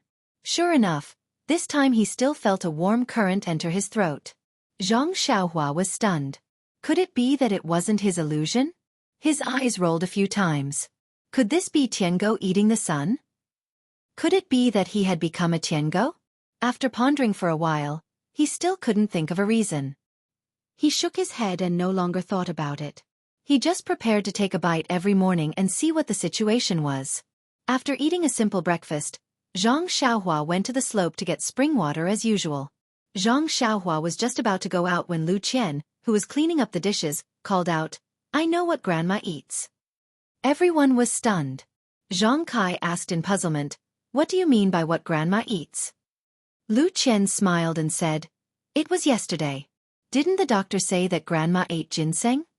Only then did Zhang Kai come to a realization. Zhang Xiaolong said anxiously, "Hurry up and tell me, what did Grandma eat?" Zhang Xiaohua also stopped in her tracks. Lu Qian said mysteriously, "It should be said that Grandma drank something." "Drink." Zhang Xiaolong heard the word drink, and looked at Zhang Xiaohua. He seemed to understand something. Zhang Xiaohu hadn't finished eating yet. He stared blankly at the bowl of porridge in his hand and said in a daze, "Just this? Is it ginseng? That's not possible." Lu Qian saw that everyone was puzzled, so she explained, "Look, everyone. Didn't we think for a long time last night, but we couldn't think of anything special? However, the doctor said that she only ate it recently. In the past, she only drank a little of the well water on the slope occasionally. After I came, I started to eat a lot of the well water. Especially Grandma, she only started to drink tea made from the well water recently. The well water that we used to eat also started to be used recently. In terms of time, only this well water fits this condition." Guosufei patted her head and said, "That's true. Yesterday, I only thought about eating and didn't think about drinking. Lu Qian is really right." Zhang Kai said, "I believe that ginseng can nourish Mother's body. This water, no matter how good it is it still water? Can it be eaten as a tonic?" He asked Lu Qian doubtfully. Lu Qian didn't know how to answer and said, "Uncle, I don't know about this. Why don't we get a pot of water and send it to the town's medical hall and let them take a look?" Guosufei said, Okay. Why don't we let Xiaohu bring a pot and run to town to let the doctor take a look?" Zhang Xiaohu said excitedly, "Okay, I'll immediately eat and prepare. My injury is almost healed, so it won't be a problem for me to make a trip." Zhang Xiaohua also said, "I'll go get some water right away. I also want to go to town with second brother." After saying that, she prepared to run up the slope. At this moment, Zhang Kai spoke up. He said, "No, you mustn't go." Everyone was stunned again. Guosufei said, "Husband, what do you mean? Why don't you let Xiaohu and the others go?" Zhang Kai saw that everyone was very strange and said with a wry smile, "Have you forgotten about Mr. Wu from the neighboring village? Suddenly, Lu Qian and Zhang Xiaohua understood, but the others were still confused. Zhang Xiaohu said curiously, "Father, of course we know about Mr. Wu. He was killed by the bandits because he dug out a treasure." Zhang Kai said, "Then is our well water a treasure?" Zhang Xiaohu said, "We don't know, so we let the town's doctor take a look." Zhang Kai immediately said, "What if it is?" Zhang Xiaohu was speechless and didn't know how to continue. Lu Qian saw that everyone was still confused, so she explained, "Uncle means that if the well water is a treasure and the town's doctor finds out, then it will be a big deal. The well is full of ginseng, which is much more precious than Mr. Wu's box of jewelry. If the bandits find out, then won't they kill and steal the water? Moreover, the well water is not in our courtyard, but far away on the slope. We can't just say that it's ours. If people find out and come to get water, should we let them take it or not? If it's all taken, then what will Grandma drink? What we're most afraid of is that it will be taken over by people with power and no one can get it." Everyone finally understood. Zhang Xiaolong asked again, "If we don't let the doctor take a look, then how do we know if the well water is useful for Grandma?" Lu Qian smiled and said, "Let's not talk about whether the doctor will take the water to the clinic or not, or whether the doctor will be able to tell. Even if the well water is useless and we don't know if it's useful for Grandma's body, it won't be a loss to us. Don't we still need to drink this water and use it to cook?" Then, Lu Qian said seriously, "If this water is useful, then we might not be able to drink this water in the future. Grandma won't be able to drink it either. She might even be killed." Guo Sufei quickly said, "Lu Qian is right. We can't go to town to find a doctor. Moreover, everyone must keep the well water a secret. Don't tell anyone." Everyone nodded. Zhang Xiaohua shook her head as she went to get the water. She muttered to herself, "In this world, people's hearts are not what they used to be. No matter what you do, you have to protect yourself first. It's so hard to be a human." Since that day, Zhang Xiaohua had been fetching water from the slope more often. All the water in the house, including food, drink, and washing, were replaced with the well water. They no longer used the river water by the village. It seemed that everyone was hoping for a miracle to happen to Grandma. Grandma's body was still weak, and her coughing did not seem to ease. However, Zhang Kai, Zhang Xiaolong, and Zhang Xiaohu's injuries were rapidly recovering day after day. Especially Zhang Xiaolong. When he went to the veterinarian Old Chen to change his medicine for the first time, Old Chen could hardly believe his eyes. He looked and touched Zhang Xiaolong again and again. Finally, in front of the facts, he had to believe that Zhang Xiaolong had really recovered more than half. His broken bones were about to be healed. He completely ignored Guo Sufei's face full of joy and thanked him profusely. He hurriedly sent them away and ran into his own pharmacy. He carefully kept the medicine that he had made for Zhang Xiaolong only once. He was secretly proud. Who said that he could only be a veterinarian? This was the first time he made the medicine and it had such an effect. Could it be that he had the potential to be a miracle doctor? It seemed that he had to change his profession someday. He would open a miracle doctor's clinic in the bustling area of Lu Town. With this magical medicine, wouldn't he make a fortune? Not to mention the veterinarian Old Chen's wild imagination, the whole Zhang family was happy to see that Zhang Xiaolong's injury recovered so quickly. They were more and more aware that it was due to the well water. Grandma was in a particularly good mood when she learned that her grandson's arm had recovered. Her face was also smiling like a flower. Her cough was also light. The whole family was very happy and happy. As for Lu Qian, she did not know what she was feeling. She was very surprised to see that Zhang Xiaolong came back without a splint. She was happy with everyone. But after a while, she felt a sense of loss.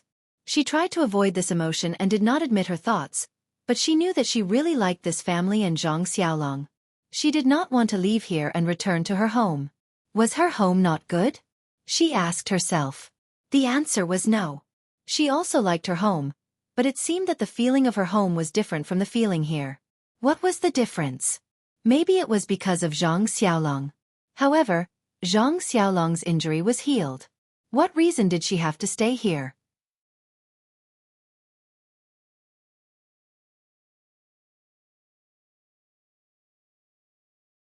Chapter 33. That night, the Zhang family was very lively. It had not been so lively since the new year. The stone in everyone's heart was temporarily thrown away. During dinner, Xianxia even poured himself a few cups to celebrate his son's recovery. After dinner, everyone was busy with some farm work under the oil lamp.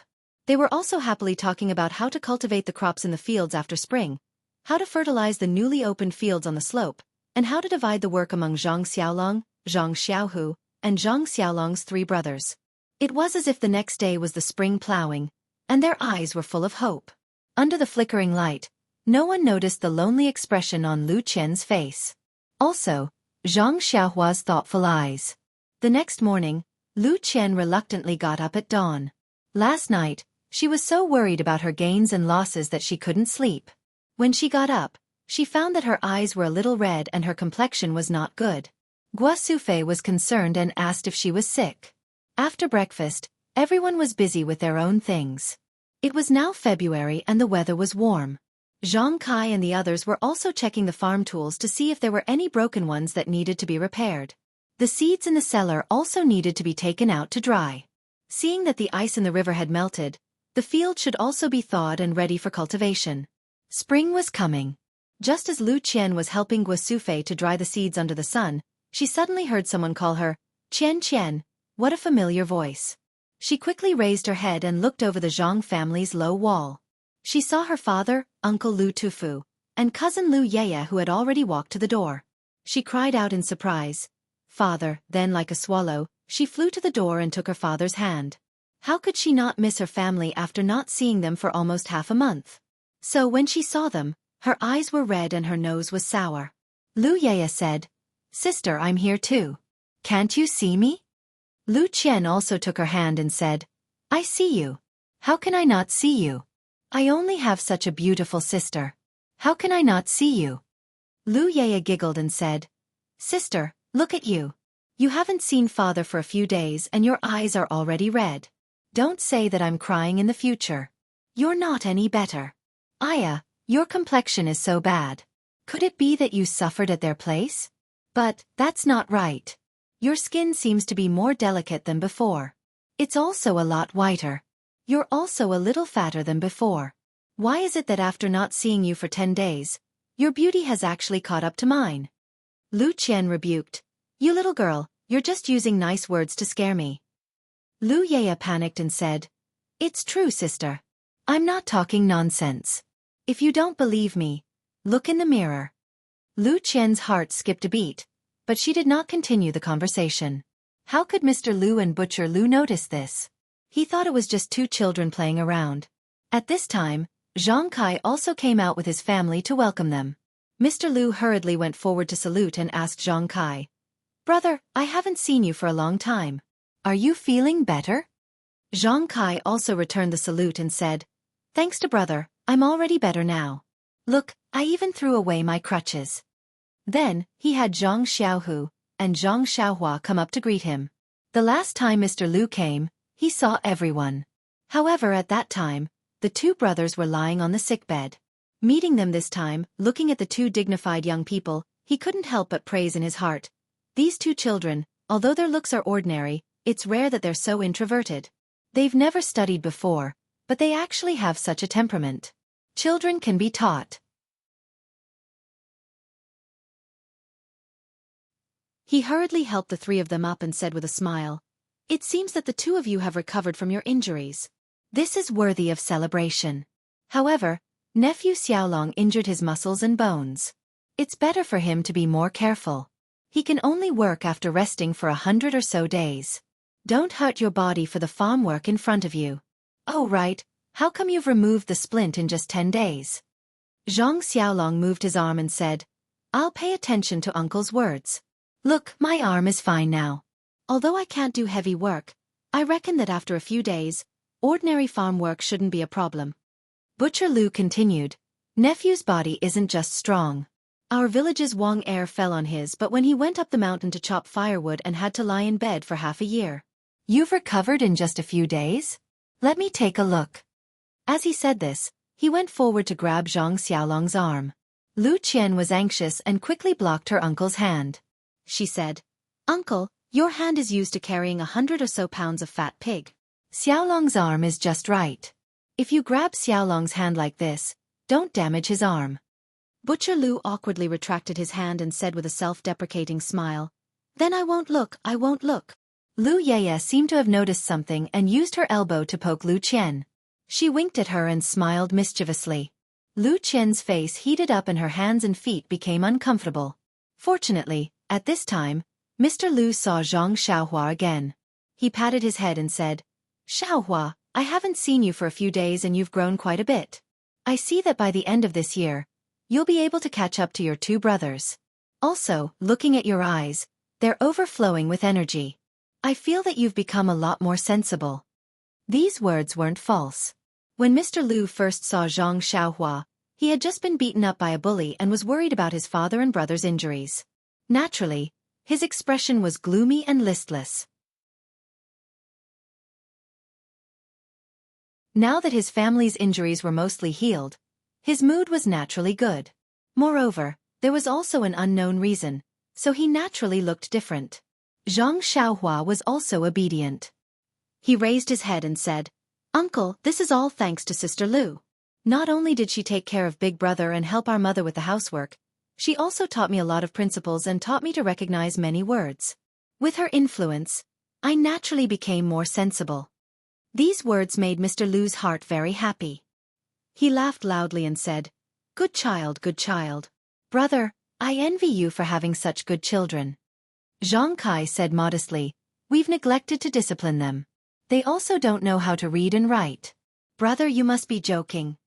Mr. Lu disagreed. "That's not true. This is innate temperament and not something that can be cultivated. Even if your family has a lot of money, it's rare to have such good children." Butcher Lu said, "You two stop flattering each other. We're all familiar with each other. After walking for an entire morning, my throat is so thirsty that it's about to smoke. Let's go in and drink some water." When Zhang Kai and Mr. Lu heard this, they both laughed loudly. Zhang Kai quickly led everyone into the central room. Everyone sat down to talk. Guo Sufei and Lu Qian went to boil water and make tea. Lu Yeye also followed. Taking advantage of the fact that the water hadn't boiled and Guo Sufei went into the room to get tea leaves, Lu Yeye quietly asked Lu Qian, "Sister, are you interested in that Zhang Xiaolong?" Lu Qian blushed and said, "What do you mean by interested? When did I?" Lu Yeye mocked her and said, "Looking at your shy face and peach blossom eyes, I know that you're thinking of love. Why don't you honestly admit it?" Lu Qian said, "You little brat, why do you have so many flowery words? Don't tell me you didn't come to see Zhang Xiaohu?" When Lu Yeye heard this, she also said seriously, "Sister, your words are wrong. Have you forgotten what we said before? Although Zhang Xiaohu and Zhang Xiaolong are good people and saved us, but our dream is to marry a learned, elegant, and handsome scholar. The two of them do farm work and will be digging for food in the fields for the rest of their lives. Don't tell me we'll also be farm women for the rest of our lives?"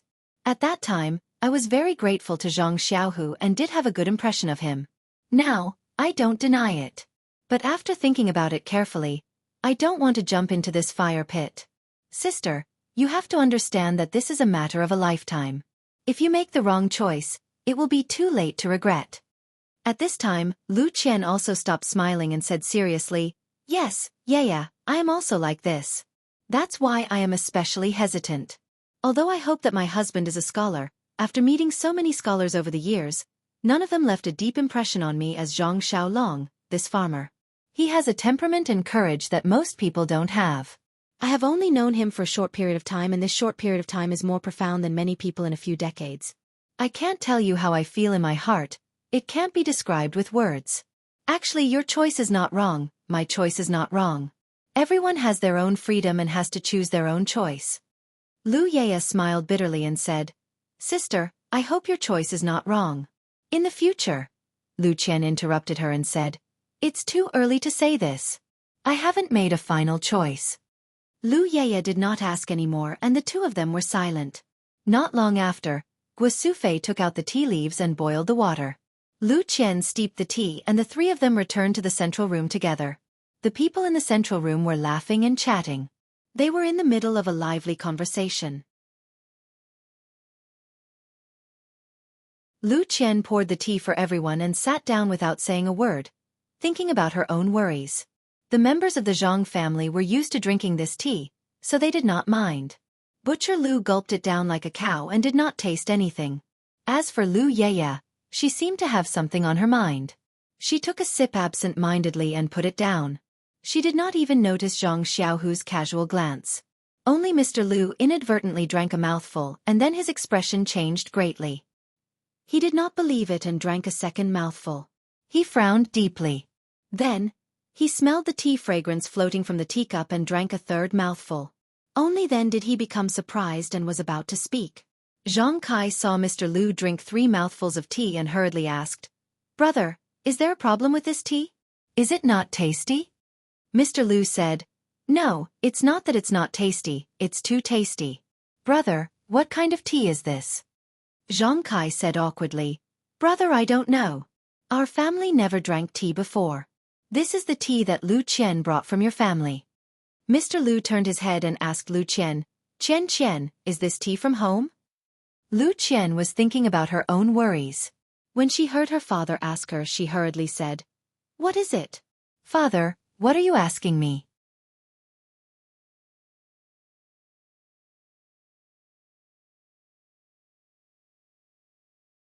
Chapter 34. Mr. Lu asked with concern, Qian, are you feeling unwell?" Lu Qian smiled and said, "Father, it's nothing. I'm just a bit distracted." "What did you ask me just now?" Mr. Lu said, "Did you bring this tea from home?" Lu Qian understood her father's meaning and said, "Yes, father. It's the kind that you often drink. The last time I came, I brought it for myself to drink. Do you think that this tea is especially delicious?"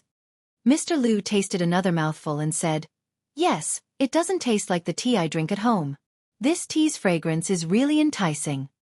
Mr. Lu didn't have any hobbies in his life, but he liked to drink tea.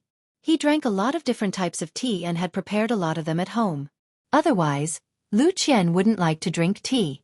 However, the tea he drank today was different from the ones he drank in the past.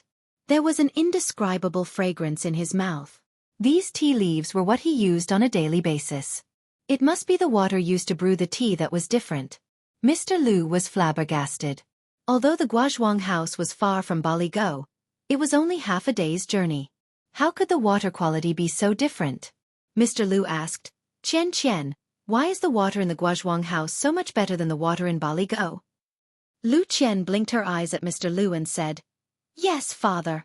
The water here is really clear and delightful." Lu Qian knew that this uncle of hers was famous for being outspoken. If he knew something, it meant that all the villagers in Baligo knew. She had already told him not to tell anyone about what happened in Lu town. Who knew if everyone in Baligo already knew about it? The matter of the well water was something that she couldn't let him leak out. Mr. Lu saw Lu Qian blinking at him and tacitly stopped asking. However, Butcher Lu heard it and interrupted. "Isn't that simple? Let Zhang Xiaolong send you a bucket every day." Mr. Lu was happy and said, "Second brother, let's not talk about the half-a-day's journey from the Guozhuang house to Baligo. Even if it was delivered, the water might not be as good as it is now." Seeing that Butcher Lu didn't understand, he continued, "It's best if the water used to make the tea is freshly fetched from the river. If it's left for too long, the vitality in the water will be gone, and the tea fragrance will be gone." Butcher Lu's face was full of disdain as he said, "Only you scholars are so particular. Why don't I feel the same way? Don't you think so, Brother Zhang?" After saying that, he picked up the teacup and drank it in one gulp. On the other side, Zhang Kai also chuckled. He didn't say anything and drank the tea in his cup. Lu Qian went forward and poured another cup for everyone. Mr. Lu picked up the newly poured cup of tea and placed it by his nose. He sniffed it carefully and then sipped it with his mouth. He also tasted it carefully. There was an indescribable sense of satisfaction. Butcher Lu mocked. "What's so good about this water that's so bland that it's like a bird? Drinking wine is more satisfying." Mr. Lu pursed his lips and said, "How can you know my joy? Our interests are different, so we don't talk much. Unfortunately, after drinking this tea today, how am I supposed to taste tea in the future?"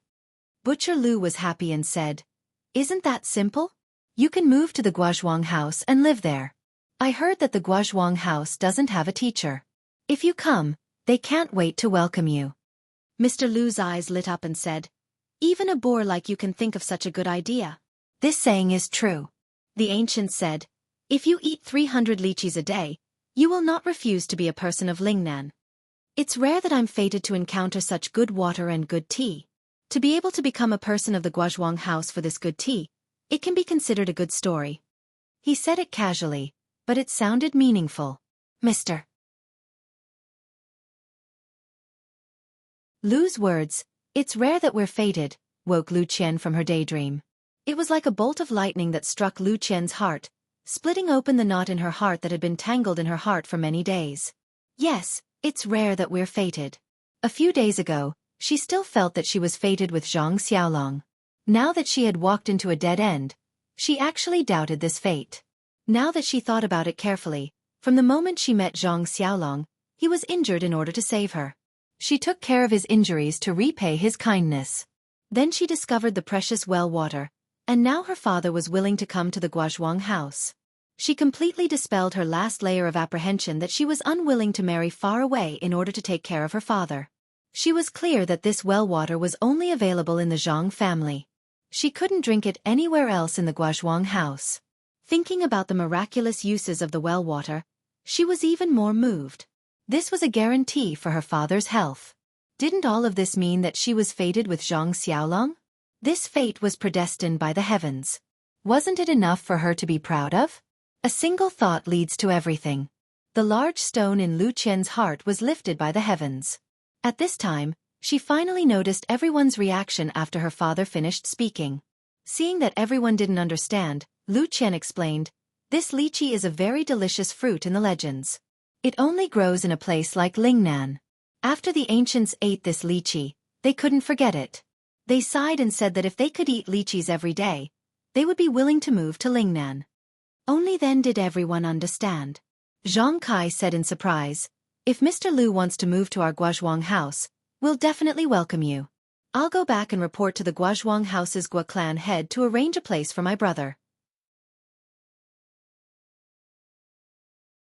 Mr. Lu hurriedly said, "Old brother, this matter isn't urgent. We'll talk about it later. Let's leave it for fate, haha." Then, Mr. Lu took another sip of tea and said the real purpose of his visit to the Zhang family. He looked at Zhang Kai and said, "Old brother, the main purpose of our visit this time is to bring Qian Qian home for a while. This child has already stayed here for a period of time. She must be homesick. Our family also needs her to go back and tidy up. This month, Yaya should have come over a long time ago. Last time, she didn't come with Qian Qian because our family also needs a girl to take care of them. This time, let her come over and swap places with Qian Qian. What do you think?" Zhang Kai didn't dare to express his opinion. He hurriedly turned to look at Gua Sufei. Gua Sufei looked at Mr. Lu and Butcher Lu's sincere expressions, as well as Lu Yaya's expressionless face. She already had an idea in her heart. She smiled and said to Mr. Lu and Butcher Lu, "We appreciate the two brothers' intentions. In the time that Qian Qian has stayed here, she has helped us a lot. Xiaolong, Jianghu, as well as our family head, have all recovered from their injuries. They can basically move around without hindrance. Qian Qian also doesn't need to stay here to take care of Xiaolong and the others. If Mr. Lu wants Qian Qian to go back, I'll pack up the child's things and go back with you guys in the afternoon. There's no need for you Yaya to stay here." Hearing Gua Sufei's words, Lu Yaya's face clearly showed a burst of joy. Lu Qian raised her head and inadvertently saw the disappointment between Zhang Xiaohu's brows. Her heart couldn't help but let out a thump as she thought to herself, "This Zhang Xiaohu is usually quiet and I've never heard him ask about you. Looking at his expression now, it's a bit troublesome.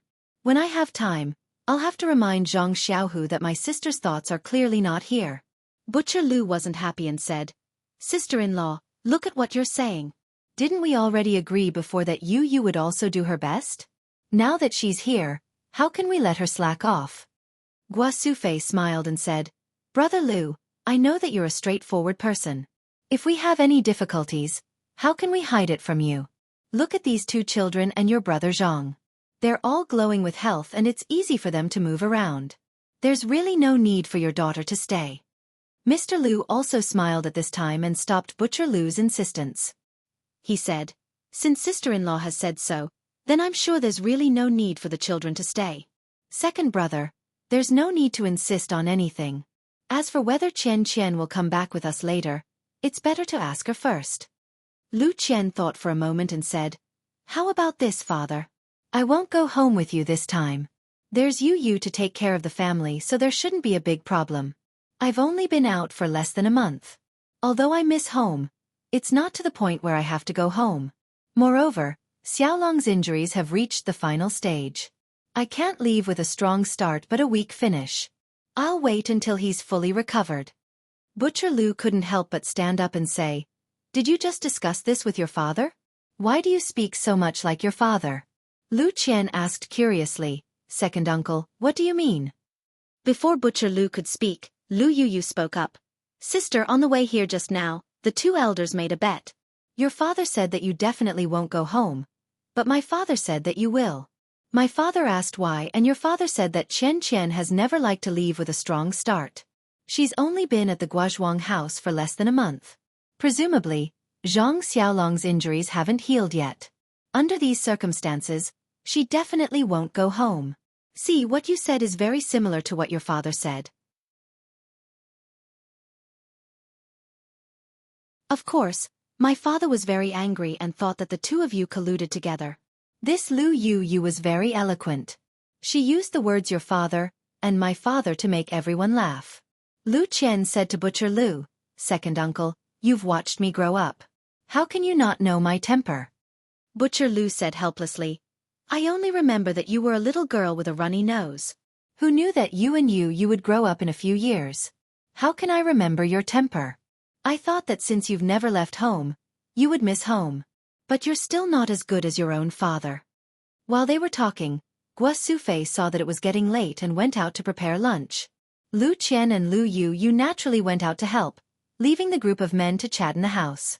The Zhang family's meal was as simple as usual. It didn't take long for it to be ready. Zhang Xiaohua also came back with wine from outside the village. Butcher Lu was naturally beaming with joy. After lunch, the sun was already setting in the west. Mr. Lu and his group of 3 bid farewell and returned to the village. Mr. Lu invited Zhang Kai and said, "Brother, tomorrow is the 2nd day of the 2nd lunar month. There's a temple fair at Bali Go. Why don't you come to my place for a small gathering tomorrow?" Zhang Kai thought about it and refused. "Although my injuries have healed, I still haven't fully recovered. It's inevitable that I'll get sick if I go too far. Moreover, the elders at home are still sick. It's better not to go too far. When I have time in the future, I'll definitely pay them a visit." Mr. Lu knew that it was the truth, so he didn't insist. Everyone parted at the village entrance. Lu Qian brought Zhang Xiaohua along and sent them off. Only then did they reluctantly part and watch their loved ones gradually disappear into the distance. You're tuning in to the Wisdom Diary YouTube channel. Don't forget to subscribe and join us on this journey to catch the most captivating stories.